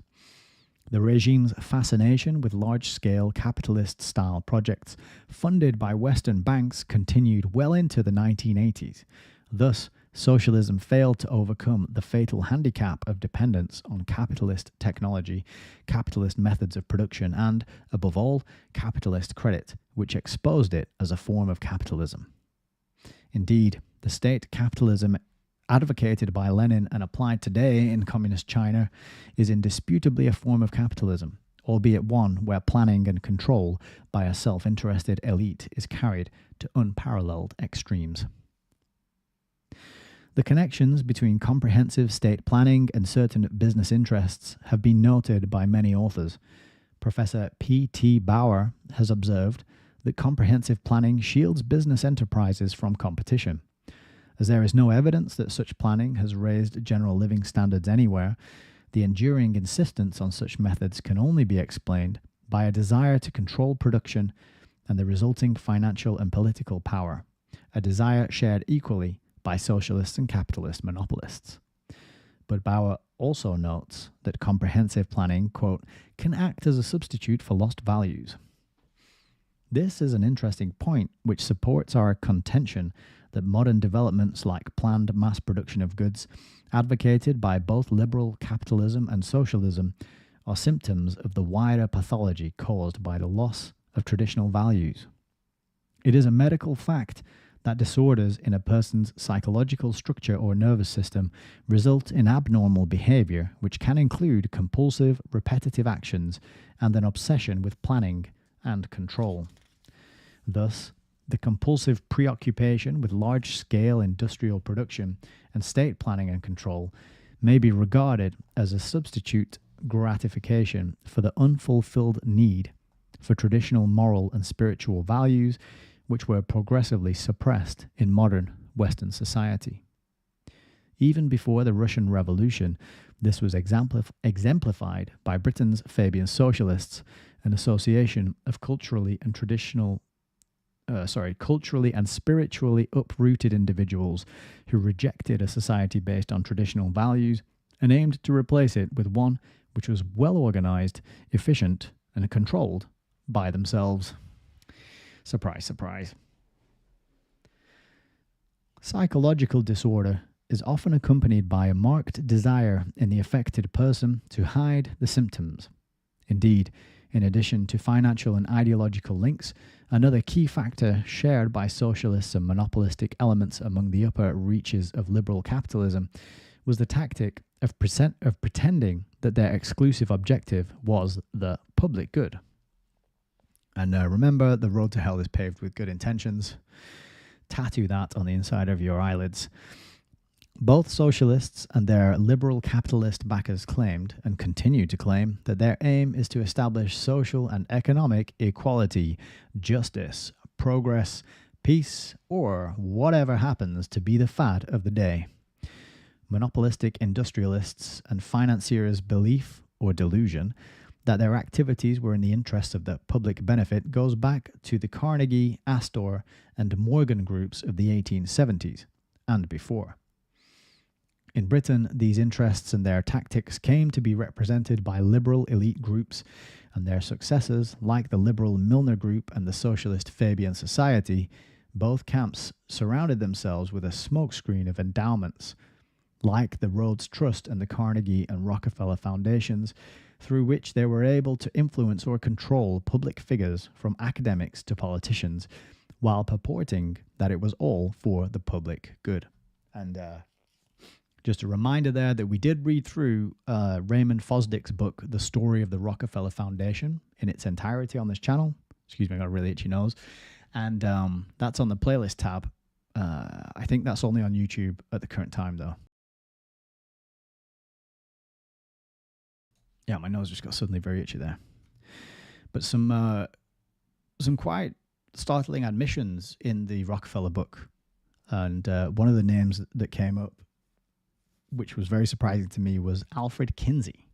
I didn't expect to see him in there, funded by the Rockefellers, but there he was. And Raymond Fosdick, I should say, was the president of the Rockefeller Foundation. So that's not some, conspiracy theory, kooky kind of wacko theorizing about what may be going on there. Or that's the guy who ran the outfit for a number of years, 10 or more, and he admits to funding Alfred Kinsey. So there you are.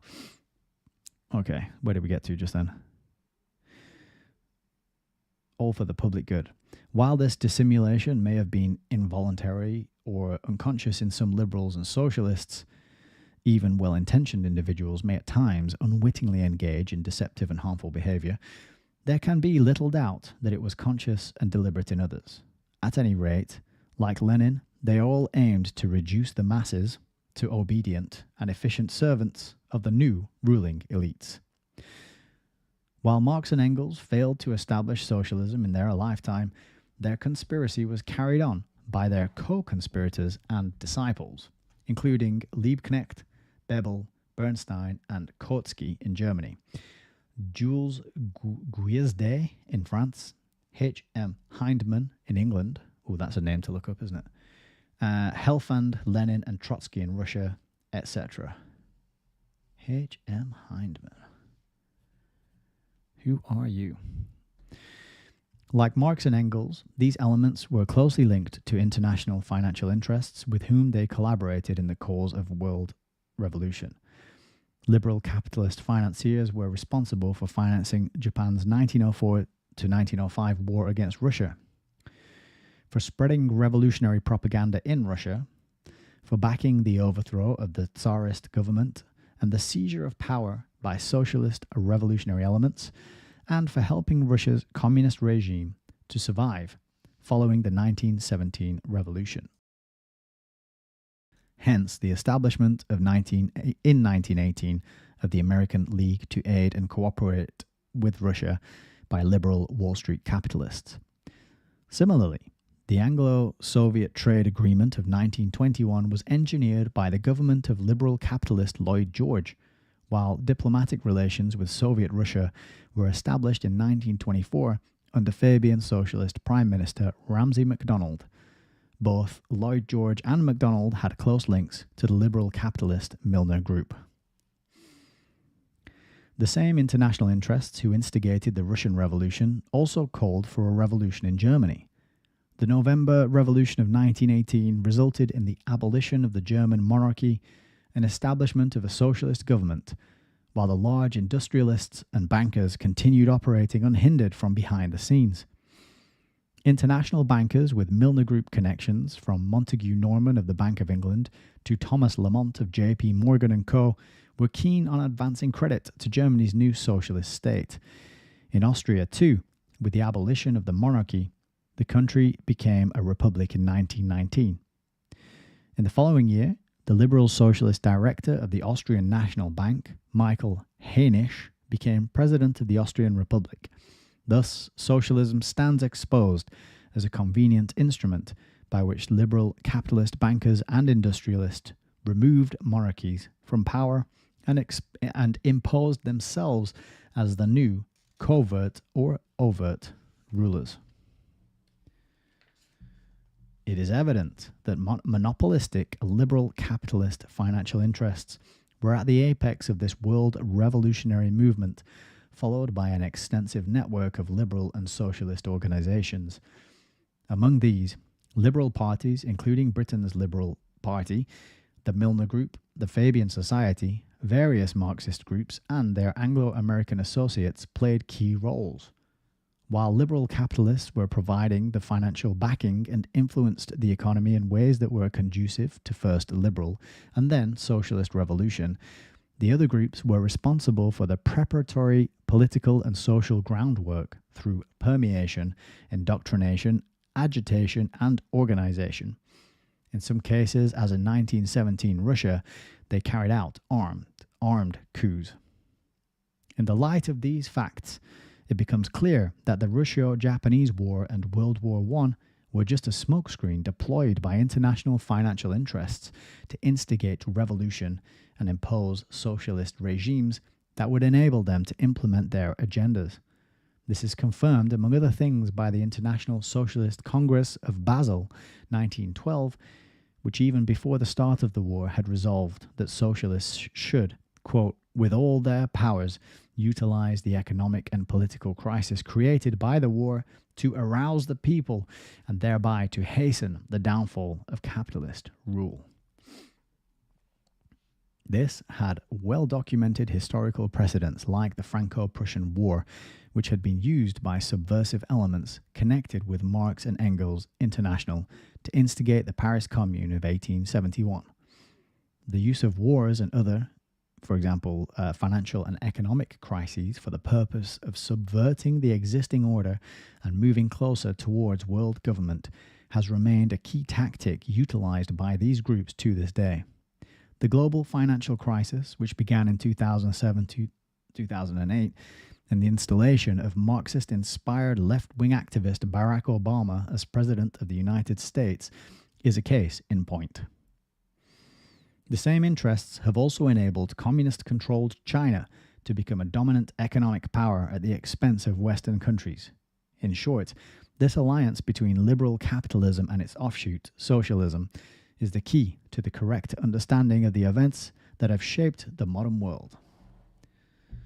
The real issue has never been feudalism, the monarchy, or the fictitious class antagonism. It has been and remains monopolistic capitalism and totalitarian socialism.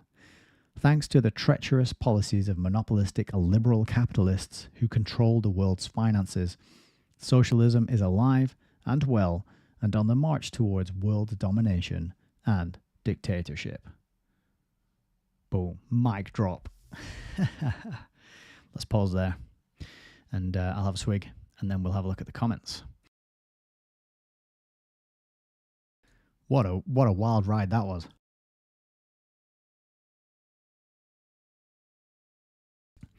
So remember, I think in my little intro spiel,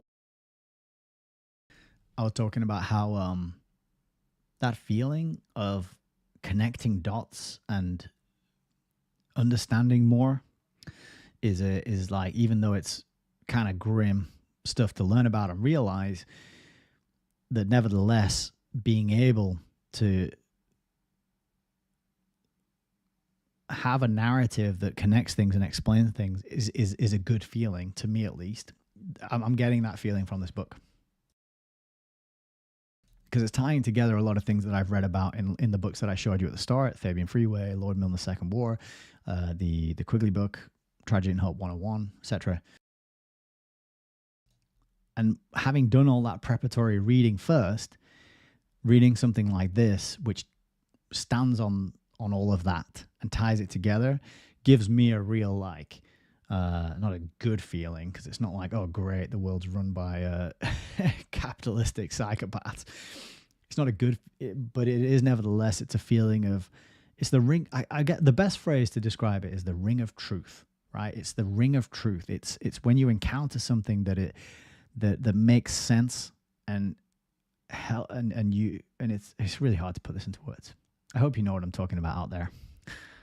If you do, give me a thumbs up and a like and a subscribe and all that good stuff, you know. It's the feel. It's why I read books, and it's why I collect them and find them so important, because every now and again I get this kind of buzz and excitement from reading a book, when I'm kind of going like, yes, that's it. That makes sense. That totally resonates with me and ties in with other stuff that I've read and heard and learning and research that I've conducted. This ties it together, and that's the moments that you're looking for as a reader, I think, because there obviously can be many boring hours wading through kind of inaccessible, unsatisfying writing, you know, and that's kind of like I suppose that's like doing the reps in the gym. You know, that's kind of going to the gym and just doing the repetitive, like, yeah, lift the barbell and do the chin-ups and the push-ups, and it's the boring bit. But then when you actually go and, you know, play a sport and win a game, or when you actually go and perform the marathon and you beat your best time, or you do the acrobatic move that you've been training to do, then you get the buzz and the satisfaction and the payoff. That's kind of what I'm talking about. So going through all the other hours and kind of boring pages is worth it when you get to that concentrated, focused bit of articulate truth that makes sense, right? And so that's kind of what I'm getting from that bit we just read. Okay, let's review some of the comments. Over on Odyssey, we've got ESP saying, do the Royals own the stock market? And firstly, I have no idea, actually. I don't know who owns the stock market. I don't even know if the stock market is a thing that can be owned. I'm very financially illiterate. So I don't know how to answer that. So hopefully somebody else can, but you might have to join a chat on a different platform to get the answer. If somebody comments on a different chat, I'll copy it over for you, ESP. And you also made a comment, no room for human growth. And I think that was in reference to the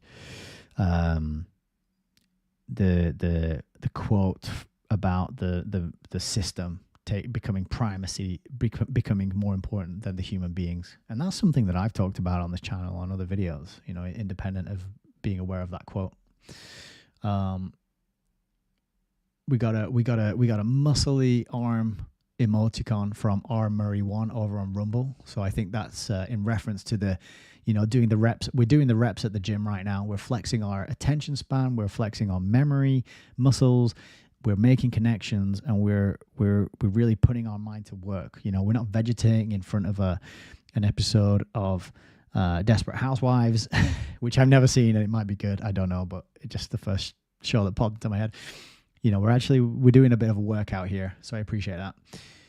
Heidi says, Behemoth is the rotten fruit of compromise. Stand for nothing, fall for anything.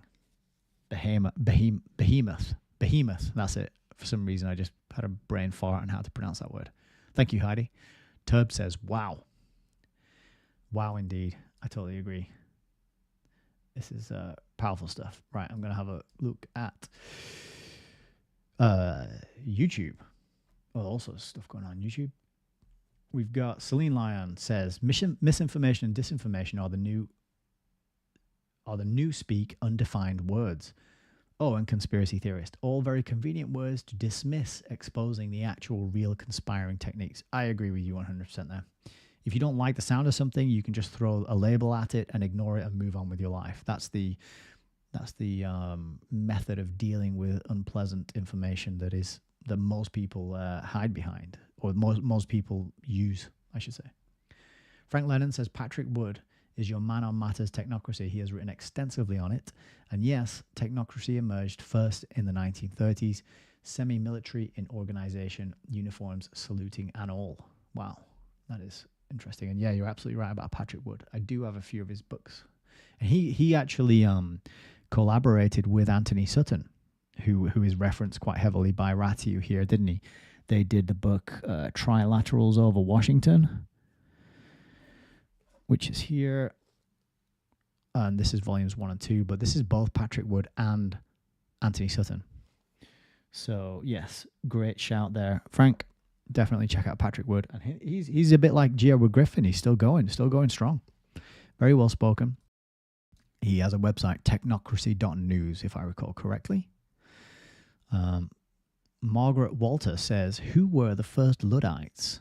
And Celine Lyon says, that is a good question, and I do not have an answer for that, and agree that it is a good question. Any question that I don't know the answer to is a good question. Margaret Walter says, cloth merchants and weavers of fabric. Oh, are you answering is that who were the first Luddites?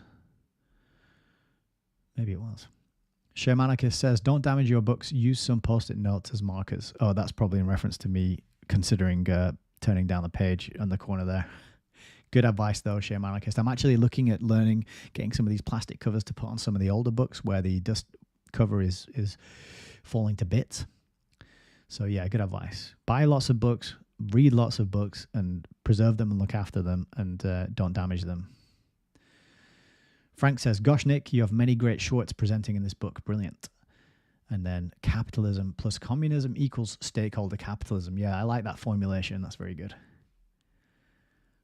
Celine Lyon says, I'm sure he's got a rubber to protect his books. But if by that you mean like a rubber to rub out the pencil, I definitely moved to pencil. You'll see in some of these other books that I started with highlighter, you know, and the highlighter was going through the page, and then I quickly, and then I moved to pen, and then I realized pencil is the best superior one because you can change it and alter it and rub it out. And so, you know, I did mature and I got a little more refined, and I'm not just highlighting the crap out of every book that I read now. Celine Lyon says, the perfect dictatorship would have the appearance of a democracy, but would basically be a prison without walls. And that's a quote. And you didn't tell us who that is a quote by. So that's a mysterious one to throw in there. Thank you for that. Alan Watt, Melissa of Alan Watt CTTM says, it's a clear picture of the dialectic, capitalism and socialism and communism. Two wings, same bird. Yeah, exactly. Totally agree. It's a really good exposition of that dual nature of the dialectic that is controlled on both sides. Celine Lyon says, hidden in plain sight. Margaret Walter says, Swiss cheese fondue. Swiss cheese fondue. I don't know what that's in reference to. But unless you're just hungry and you fancy a snack, or I'm just getting a bit tired and not making the connection there. Margaret says, it goes to 11. I think that's a reference to Spinal Tap. Gwen, hello. They were the small cottage industry weavers in the north. Yes, I think this is going back to Luddite's question, isn't it? And the shame anarchist, preserve and treasure them. That's going back to the books. I agree. I will and I shall do everything to preserve this library. It's certainly, apart from my life and my relationship with my wife and my relationships with my family, besides all those things, it is certainly my number one possession. Cool.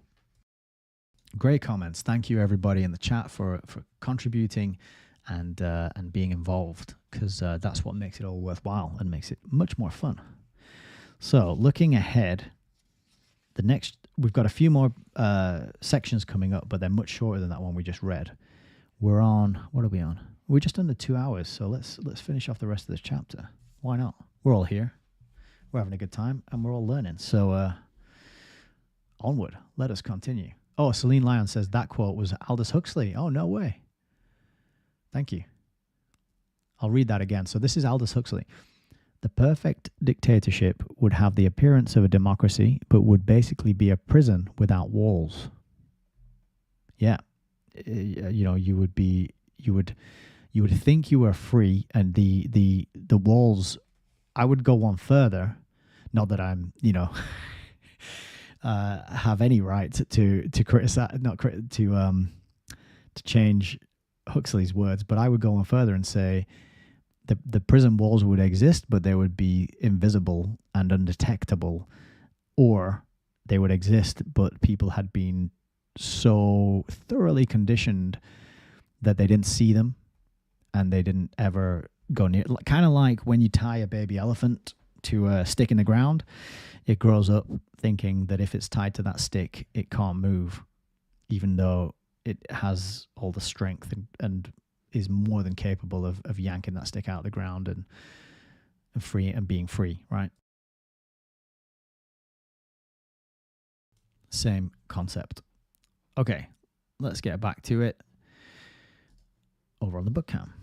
So this next section is the feigned death of Marxism and its miraculous resurrection. The much publicized abandonment of socialist ideology and embrace of capitalism followed the disintegration of the Soviet Union and the Eastern Bloc in the late 1980s, has been little more than a temporary measure by ex-communist regimes to save themselves and their economies from total collapse. Despite Russia's Communist Party being outlawed in 1991, the country is run by an administration that has been dragging its feet on restoring the monarchy, which for many Russians would represent a break with the communist past and return to normalcy. And former communists with links to the international left are never far from power. China remains firmly under Communist Party control, and many ex-communist leaders continue to hold positions of power and influence in Eastern Europe's new democracies, which instead of truly abandoning socialism are reinventing themselves along the lines of Western European democratic socialism, aka social democracy. As proudly trumpeted by Stuart Jeffries, Marxism is on the rise again. Indeed, Marxism is enjoying a well-orchestrated comeback. Marx, Lenin, and Stalin are once more the heroes of colleges and university campuses. Russian hats with Soviet insignia and T-shirts with CCCP, USSR, and Che Guevara logos are making a Bolshevik chic fashionable again on the streets of London. The Fabian Socialist London School of Economics advertises itself as the ideal political mentor to young people. According to Wien, Marx's Communist Manifesto is still a bestseller in London bookstores. Jeffries notes with barely contained excitement that sales of Das Kapital have soared ever since 2008. Wien and Jeffries may have overlooked many a bookseller's leftist propensities Or, for that matter, British cities like London have been socialist fiefdoms ever since the days of Bernard Shaw and Sidney Webb. In addition, British cities, and in particular London, are also financial centres, all the key ingredients of socialism, from finance to Marxist ideology, and from government, local authorities to universities, to which we may add migrants, are to be found in urban centres. And this is precisely why socialism in London and other centres of international finance has never really been on the decline. Though socialists may tell us that they are rebelling against financial institutions like those that are at home in London, Athens, and New York, the fact is that these very institutions are the primary movers behind world socialism. This is the true explanation for socialism's vampire-like longevity, as well as its recent revival.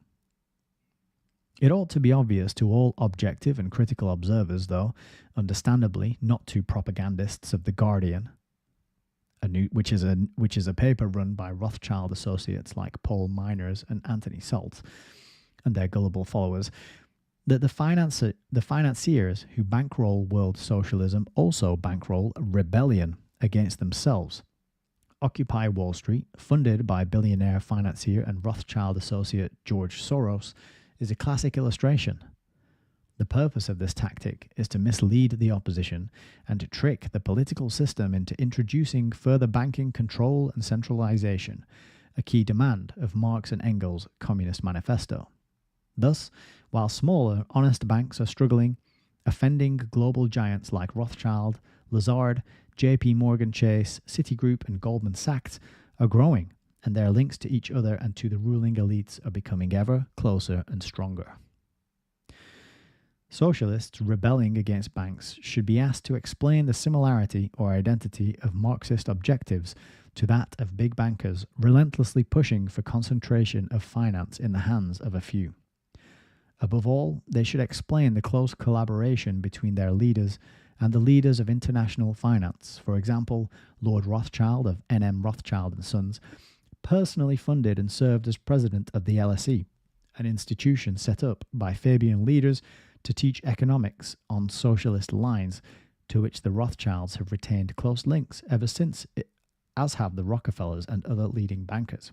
Now, I didn't know that Lord Rothschild had been the, what does it say here? President of LSE. I might have read that and forgotten it, but that seems new to me. But anyway, we'll continue. Leading Western banks provided, secretly or overtly, billions of dollars a year to Soviet Russia's socialist regime. The Rockefeller-dominated International Monetary Fund bankrolled Britain's Labour governments in the 40s and 60s. In the 1970s, Fabian socialist and LSE graduate David Rockefeller became a director of the New York Federal Reserve Bank, the bank which dominates America's banking system, while LSE graduate and Soros associate Paul Volcker became its president and later chairman of the Federal Reserve itself. The socialist Lord John Eatwell, former advisor to Labour leader Neil Kinnock, and fellow socialist Lord Patrick Carter, advisor to Labour's Blair-Brown regime, became senior advisors to the global private equity firm Warburg Pincus. Leading Fabian socialist Lord Mandelson is not only the architect of Britain's new Labour, but also a close friend of the Rothschilds and other international plutocrats, as well as senior advisor to the global investment bank Lazard Limited, which has a history of generous support for leading socialists around the globe, including US President Barack Obama. Mandelson's disciple, Tony Blair, was a member of the World Economic Forum, which is a Rockefeller-dominated organization, the World Economic Forum's Global Leaders of Tomorrow group, even before becoming Prime Minister, and joined the JP Morgan International Council, part of the Rockefellers' JP Morgan Chase, after leaving office. LSE graduate and Rothschild associate George Soros has been bankrolling globalization and socialist causes for decades. So that is actually interesting to me. how this is 2012. This book was published, or maybe written. Well, I don't know when it was written, but I think it was first published in 2012. Yeah, first published in 2012. And there's a mention here of the World Economic Forum's global leaders of tomorrow, which reminds us of the young global leaders, which that World Economic Forum and the young global leaders got a lot more attention after the Big C event of 2020, right? And the you'll own nothing and be happy and all this stuff. But this guy is way ahead of the curve, talking about it back in 2012, sorry. Like way ahead of the curve, really. The question, in other words, is why are socialists rebelling against bankers who are either socialists or are being advised by socialists and who, moreover, are bankrolling socialism? The obvious answer is that either they are hypocrites, which must be true of some of them, or they are allowing themselves to be led by the nose by their own leaders, which is true of most of them. All right. So that was a lot of name drops there and facts to challenge if you are incredulous about all these links. And but it shows you how multi-headed the Hydra is when he's mentioning all these different financial institutions that at the very top in the highest corridors and echelons of these organizations, people are rubbing elbows and shoulders and patting each other on the back and shaking hands and doing deals and running the show, right? So, continuing. Socialism and global government.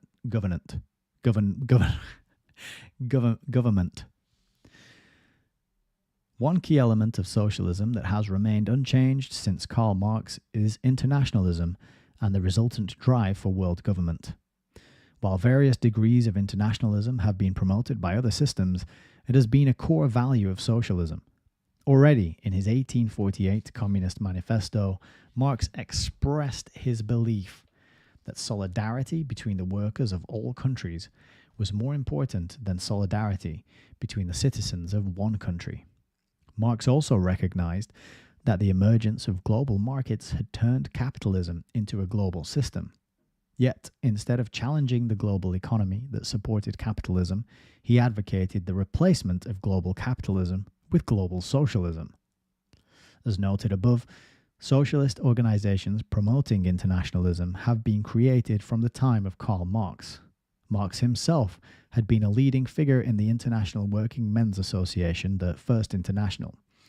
As wars tended to disrupt the construction of international socialism, socialist efforts in this direction had to be resumed after each major war. Following the Franco-Prussian War, a second international was formed in Paris in 1889. After World War I, another communist international was formed by Lenin in 1919, and after World War II, a socialist international, which is a continuation of the second, was formed by Britain's Fabian Society in 1951. At its first Congress at Frankfurt, the Socialist International declared that national sovereignty must be transcended. At the 2nd to the 4th of June 1962 Oslo Conference, the Socialist International made its position even more clear, resolving that, quote, the ultimate objective of the parties of the Socialist International is nothing less than world government. As a first step towards it, they seek to strengthen the United Nations so that it may become more and more effective. Membership of the United Nations must be made universal. As socialism expanded its reach at national, regional, and global level, it was able to advance its internationalist agenda through the creation of the Soviet Union, or Union of Soviet Socialist Republics, the League of Nations, the United Nations, the British Commonwealth, and the European Economic Community. While they could not have been taken without capitalist collaboration, the main driving force behind these steps has been socialism, this being the dominant ideology at the time in the Soviet Union, Europe, China, and through liberal socialism in the USA. At any rate, it is evident that the developments the world has witnessed since the rise of socialism in the 20th century are nothing but phases in the process of transition from global capitalism to global socialism, leading to socialist-dominated global government and dictatorship. Yeah, impressive. The connections and there's really no filler here. It's all killer. There's no fluff. It's just very not condensed. It's not the word I'm looking for. Filtered, pure, concentrated. That's the word I'm looking for. This is really concentrated information, I would say. And that quote there from the Socialist International's Oslo conference in 1962, that is one worth looking up, and that would be one worth grabbing a hard copy of if it exists. There is a reference for that, but it goes to the Socialist International website. But that's quite a quote, admitting that it's the UN is world government is the goal, and UN is the stepping stone or tool or means by which they will make progress towards that goal of world government. That ties into the reading of the Fearful Master G. Edward Griffin book that we did on this channel. That was the last book we did, actually, before this one. So, anyway, continuing, more about the UN, socialism and the UN. The League of Nations and its successor, the United Nations, have been the principal schemes through which international socialism and its liberal capitalist bedfellows have implemented their plans of world domination. The United Nations, which was created at the Dumbarton Oaks Conference of August-October 1944, was a socialist organization backed by international financial interests such as the Rockefellers.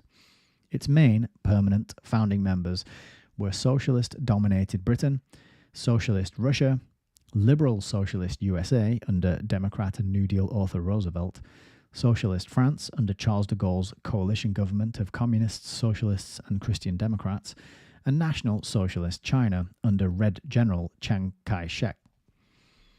Despite, or perhaps because of, its liberal capitalist backing, the UN was run by socialists from inception. The post of UN president was occupied by socialists, beginning with the appointment in 1946 of leading Belgian socialist Paul-Henri Spaak. The post of Secretary General was also occupied by socialists. Trygve Lie, a leading figure in the Norwegian Labour Party, Dag Hammarskjöld, former foreign secretary in Sweden's socialist government, outspoken socialist and supporter of Maoist China, and Yu Tant, former functionary in Burma's socialist government and openly pro-Soviet and pro-China. And he is referencing there Griffin, pages 110, 114, 117, and 18. And I think the book is this one here, The Fearful Master, A Second Look at the United Nations. We did read this in full. That's under the playlist tab on all three channels. So another one that goes hand in hand with this. Other key posts in the UN were also given to socialists. For example, the post of Under-Secretary General for Political and Security Council Affairs, assistant to the General Secretary between 1946 and 1952, which was almost half a century, was held by Soviet Russians, with the exception of 1954 to 57, when it was held by socialist Yugoslavia. Given its liberal capitalist socialist background, it's not surprising to see that the UN promoted Soviet-type state-sponsored industrialization and industrial manufacturing in underdeveloped countries. For example, through initiatives like the United Nations Conference on Trade and Development, launched in the early 1960s. Socialism and the EU. The idea of a united Europe originated in socialist circles with links to liberal capitalism.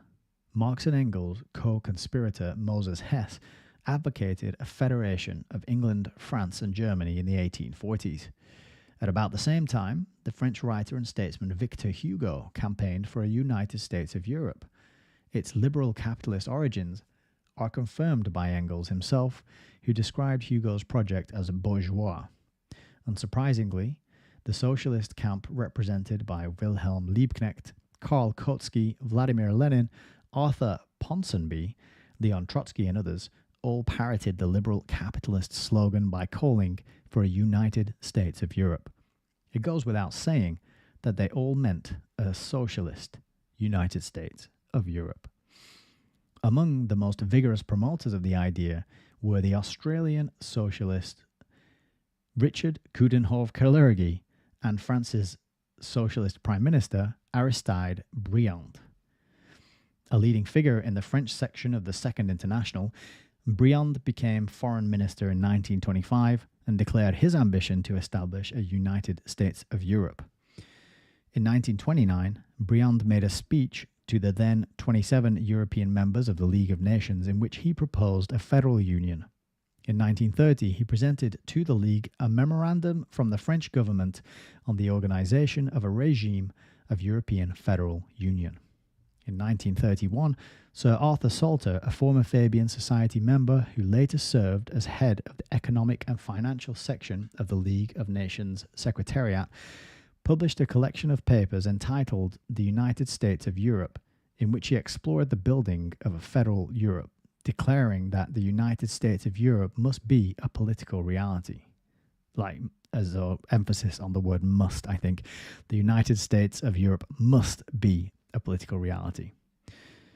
The structure of the new supranational entity described by Salter was later used by his collaborator Jean Monnet as a model for the European coal and steel community, created through the April 1951 Treaty of Paris. In 1955, Monnet founded the Action Committee for the United States of Europe, which became one of the driving forces behind the initiatives leading to the 1957 Treaty of Rome and the creation of the European Economic Community in 1958, the European Community in 1967, and, finally, the European Union.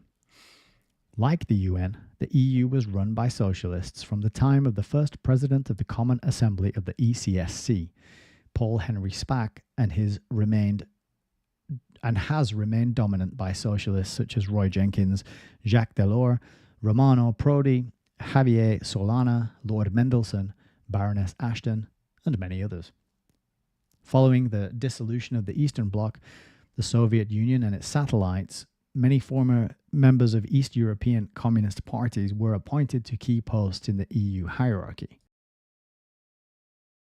Although former Marxist-Leninist and Maoist regimes have ostensibly abandoned their socialist ideology, in reality they have done little more than join the rest of the world, most of which is democratic or liberal socialist for all practical purposes. If anything, the new collaboration between ex-socialist and current social democratic or liberal socialist regimes has brought the prospect of global government closer than ever before. Okay, we are getting to the end now. We've got about, let's see, what's that? 3.5 more pages, and then we're done. Socialism and the destruction of the nation state. It may be argued that all international economic cooperation tends to lead to global economy and global society ruled by global government. However, classical capitalist, e.g. British liberal, internationalism revolves, at least in theory, around cooperation between sovereign nation states within a framework of international law. By contrast, socialist internationalism entails the dissolution of the nation. Therefore, internationalism, as advocated by socialism, presupposes the abolition of sovereign nation states and transfer of government to regional and global bodies such as the EU and UN. Here again, socialist aims coincide with those of the liberal, in fact illiberal, capitalist elite mentioned above. It is generally accepted that a nation's identity is defined by territorial, ethnic, cultural, and religious boundaries. All of these have been deliberately and systematically eroded by the socialist, liberal, capitalist alliance. The territorial boundaries of Britain and other European nations have been constantly eroded through growing national integration into regional and global systems like the EU and UN. Ethnic boundaries have been eroded through state-imposed mass immigration. Cultural boundaries have been eroded through the introduction and promotion of foreign cultures or multiculturalism. Religious boundaries have been eroded through the introduction and promotion of foreign religions or multi-religionism. It goes without saying that a nation ceases to exist according as the erosion of its defining boundaries advances. Socialism, that's a confusing sentence. Let me redo that. It goes without saying that a nation ceases to exist according as the erosion of its defining boundaries advances. Socialism and its liberal capitalist collaborators have been the main driving force behind this process. For example, Lenin wrote, quote, "We do not support national culture, but international culture. We are against national culture as one of the slogans of bourgeois nationalism. We are in favor of the international culture of a fully democratic and socialist proletariat." In Britain, the Labour Party passed the 1948 British Nationality Act, which allowed all inhabitants of the British Empire to enter, live and work in the UK without restriction. Multiculturalism was introduced by Labour Home Secretary, later President of the European Commission, Roy Jenkins in 1966, when the Labour Party changed its policy from assimilation of immigrants to state-promoted cultural diversity, and mass immigration deliberately intended to make Britain more multicultural was secretly promoted by Tony Blair's new Labour regime. As we shall have occasion to see, similar policies have been pursued by left-wing interests elsewhere in Europe and America. And this is the last section of the chapter, Socialism and Islamization. Islamization is a transformation of non-Islamic into Islam-dominated society. While this is not the express aim of socialism, socialist collaboration with Islam is undeniable and must be regarded as having to do with socialism's aim of creating global government, which, by definition, must include Islamic nations. More specifically, socialism regards Christianity as, quote, reactionary, and Islam as the arch opponent of Christianity as, quote, revolutionary. Already in the early days of Lenin's socialist revolution, there had been a clear official trend to gain favor with Muslim-dominated Central Asian populations by pandering to the idea that Muslims were victims of Christian oppression. The regime's collaboration with Islam even went so far as to allow the use of Sharia courts. Outside the Soviet Union, socialist groups infiltrated Arab Muslim countries in the first half of the 20th century. Following the 1956 Suez Crisis, the Soviet Union established close links with pro-socialist Arab regimes, particularly those of Egypt and Syria, and in the early 1960s began to support the Palestinian cause and supply the PLO and other Palestinian terrorist organizations with weapons. In the Arab-Israeli War of 1973, the Soviet Union sided with the Arabs, supplying them with military equipment. However, Western Europe's own socialists went even further, with British Fabian socialists like Denis Healey taking a leading role. Having inspired the nationalization of Western-controlled oil industries in Muslim countries, resulting in higher oil prices and increased income and power for oil-producing Islamic regimes, they proceeded to open Europe up to Islamic influence. In November 1973, the socialist-dominated European Economic Community issued a declaration initiating a Euro-Arab dialogue with the objective of strengthening the ties between European countries and the Arab world. In July 1974, an official meeting at ministerial level between Europeans and Arabs was convened to discuss the organization of the EAD, and the European Parliamentary Association for Euro-Arab Cooperation was founded to improve political, economic, and cultural cooperation between Europe and the Arab world. A key role in these discussions was played by French President Georges Pompidou and German Chancellor and Socialist leader Willy Brandt. Brandt later became president of the Socialist International. Since its accession to the EEC in 1986, Spain, a nation formerly occupied by Muslim Arabs, has become a key player in the Euro-Arab project. In 1995, the Euro-Mediterranean Partnership, EMP, was created on the initiative of Spain's socialist government represented by Foreign Minister Javier Solana. Other initiatives instigated by Solana, Spain's socialist president José Luis Zapatero, and their collaborators have led to the creation of the Anna Lindh Foundation for Dialogue Between Cultures, the Alliance of Civilizations, the Euro-Mediterranean Parliamentary Assembly, and, above all, the Union for the Mediterranean, which aims to incorporate all North African and Middle Eastern countries into Europe by 2030. And that year should stand out to anyone who's paying attention. The year 2030, big things are planned to be in place and accomplished by that year. So, how about that? That is chapter 1. And what a chapter. What a chapter indeed. Socialism, or the transition from democracy to dictatorship. Well, let's review the comments and take a little swig, and then we'll have a quick look through the references for that chapter. At the very least, I'll get them on camera for you so that if you want to, you can check them out and get a screen grab.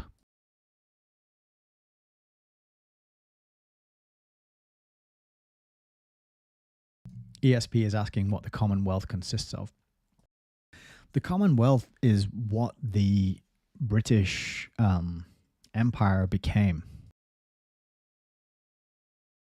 And this was covered in quite a bit of detail. I think it was in Fabian Freeway. But instead of being colonies of Britain, which implied that Britain was the master and the people living there were the slaves, they just rebranded it as a commonwealth. And they said, well, there is wealth in Britain and it's common to everyone who is part of the Commonwealth. You're not colonies, you're in the Commonwealth now. So that is my absolutely not well-informed, low-resolution take on what happened there and what the Commonwealth is.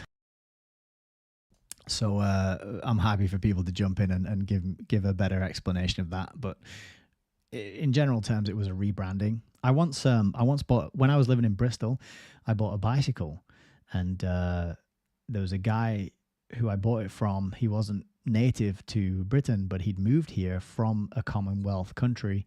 I can't remember which one. I want to say, I'm not going to say because I'm going to get it wrong. I'll try and do his accent and you might have an idea where he was from. But I bought this bike from him and we had a chat and I was like, oh, how'd you end up living here? And he was like, oh, I came over here for work and everything. And he said, but there's one thing that I've got to tell you. We might live in the Commonwealth, but the wealth is not common. I thought that was a very good summary. And that might help you understand what Commonwealth is and what it refers to. And I just did a really butchered, terrible accent, so don't try and narrow down the nationality based on that awful accent, you know. But thanks for the question, ESP. I appreciate it very much. We're all quiet over on Rumble, but we got a bit of action in the YouTube. So let me see how far back we got. Celine Lyon says Guy Fawkes was clearly a good guy. Many more have tried to fight back like Guy Fawkes, says Rosemary Smith. Margaret Walter says Charlie Drake. Frank says that book, in my humble opinion, is 1,000 carat gold nugget. Yeah, I agree. I think this is why it is increasingly expensive and harder to get hold of physical copies. But there are PDFs online that you can get very easily. Rosemary Smith says the bankers have allowed the monarchy to live their privileged life. This is who the royals look up to. Yes, I think you're right there. There's always bankers and financiers behind these royal families and bloodlines because, like I said, the money has to come from somewhere. And as Ioan Ratiu, that case he makes about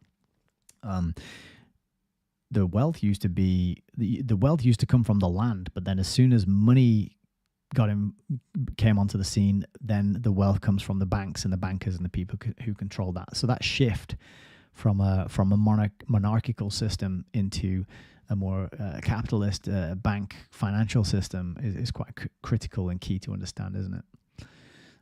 Frank says, highly focused information, truly excellent. Yep, I agree. Rosemary says, when I paid for something in a shop today, I noticed it said global payment. Yeah, I mean, that's what it's all like now, isn't it? That's always the point I make when people say there isn't a global one world system in place. I say, well, can you go to another country with your passport? Can you go and use your bank card? Can you go and it's like, well, the answer is yeah, then there's a global system in place. You know, the evidence that there was not a global system in place would be if the systems didn't mesh, didn't merge, you know, if you couldn't use all the same things that you use at home as you do when you go to that place. That would suggest that there isn't. But these days, with the internet especially, it's very harder and harder to deny there's a global system in place. So yeah, I sadly, I think, Rosemary, we're going to see more of that global payment, global type stuff. You see, like now you go to primary schools, not that I go to primary schools, but in my hometown, my primary school is next to the church. And when the church had a fire, we all had to go to church in the school hall of my primary school. So I got to go in for the first time in, I don't know, 20 years or something.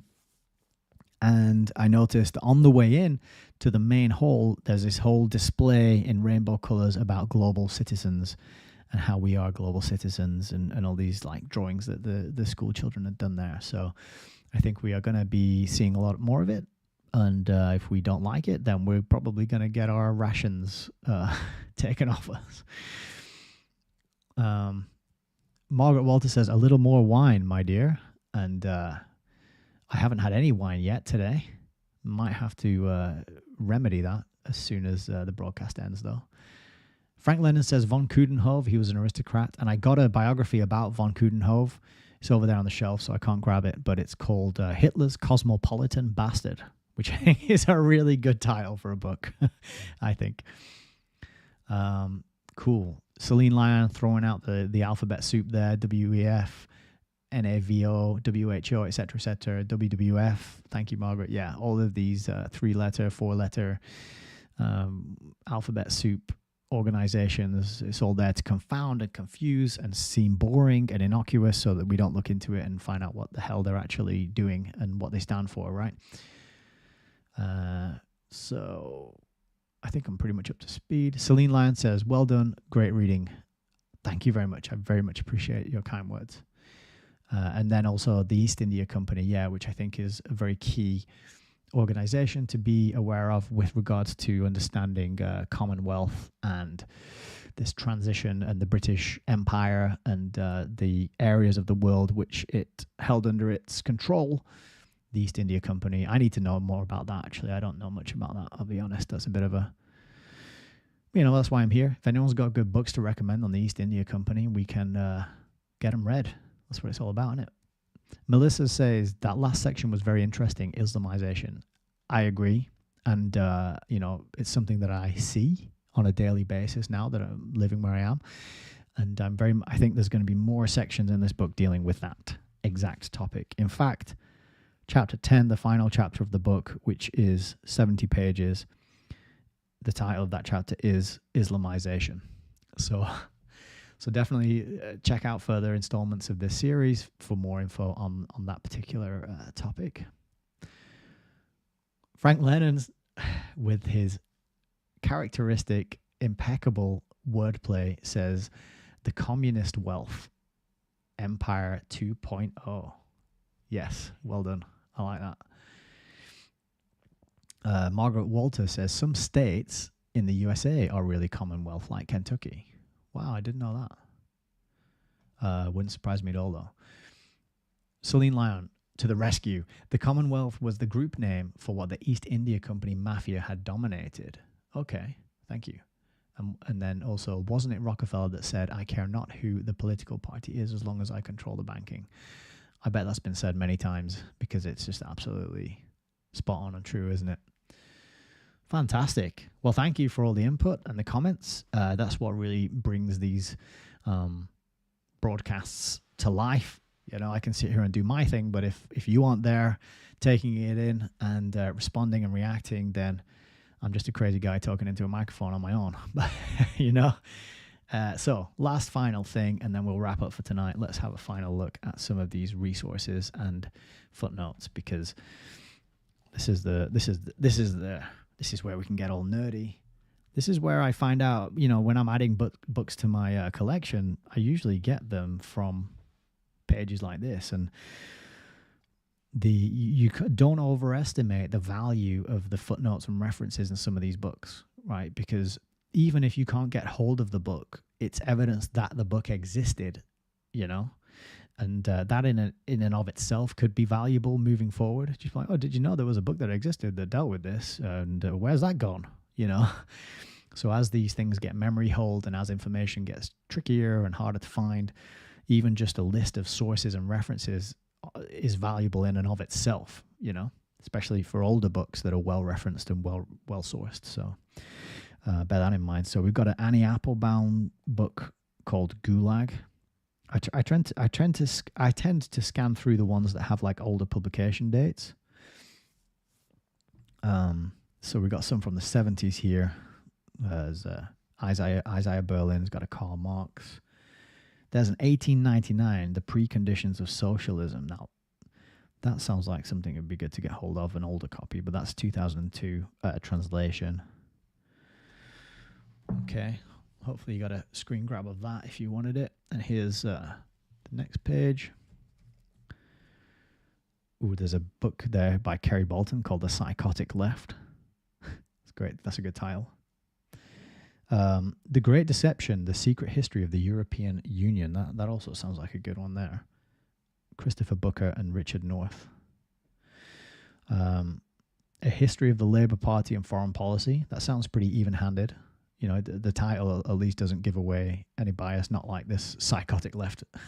That actually sounds like it might be a more of a scholarly academic resource. You got The Great Terror. The House of Morgan, A Social Biography of the Masters of Money. That sounds like a good one. That's 1930 as well.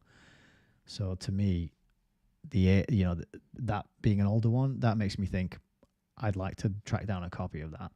Pre-internet type research is what I kind of prefer if I can get my hands on it. Oh, here you've got The Bolsheviks and Islam. That's a journal article, so that sounds pretty good. Something here about the self, the individual, and the community with reference to Sidney and Beatrice Webb. So that's going to be an insight into your Fabianism, Fabian way of thinking. The Morgenthau Plan, John Dietrich. That's probably handy. There's so many books and so little time.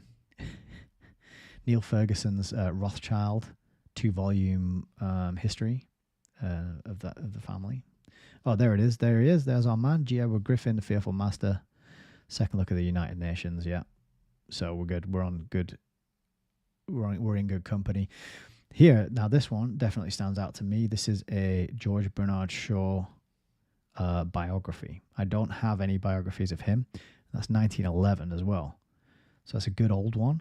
This one stands out to me. I would guess it's probably not expensive. If you can find an old copy of it, you probably get it for pretty cheap. And I think that would be a really great one to add to the collection. Just giving you a little insight now into why I have so many books and how I decide what to buy and what to get hold of. Okay, so this is another page. We got a lot of stuff dealing. We got communism, Marxism, terrorism, and communism. That sounds like it would be a good book. That's 1919. Yeah, so that's quite a key. That's quite a key part of Ratiu's thesis in that first chapter is the close link between terrorism and Marxism and socialism, etc. So the book that explains that and evidences it would be handy. Let's see, Lenin's Political Police, the Checker. That one also I would like to know more about because I don't really know much about the Checker. And then a lot of stuff. Looks like a lot of Lenin books.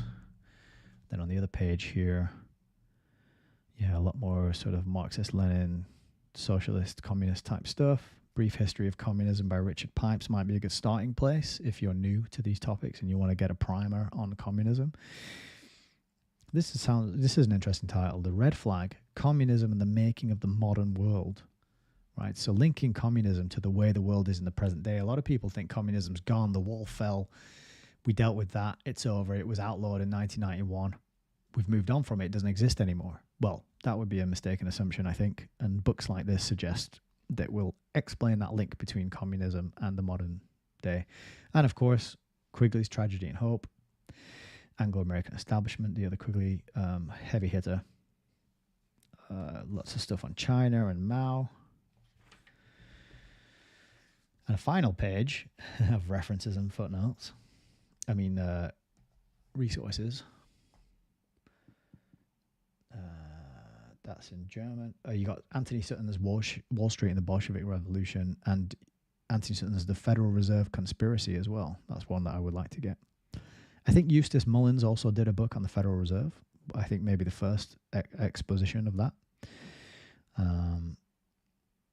Then we got a biography on Karl Marx there. That's Francis Ween. So I think Margaret in the chat, you put in the question Ween ? I think that was referring to this book, Karl Marx by Francis Ween, published 1999. And then we got at the bottom here, Back to Your Eurabia, the Euro-Arab Axis. That's going to be, I have a copy of that, and that might be one to read on the channel as well. And then a couple of footnotes.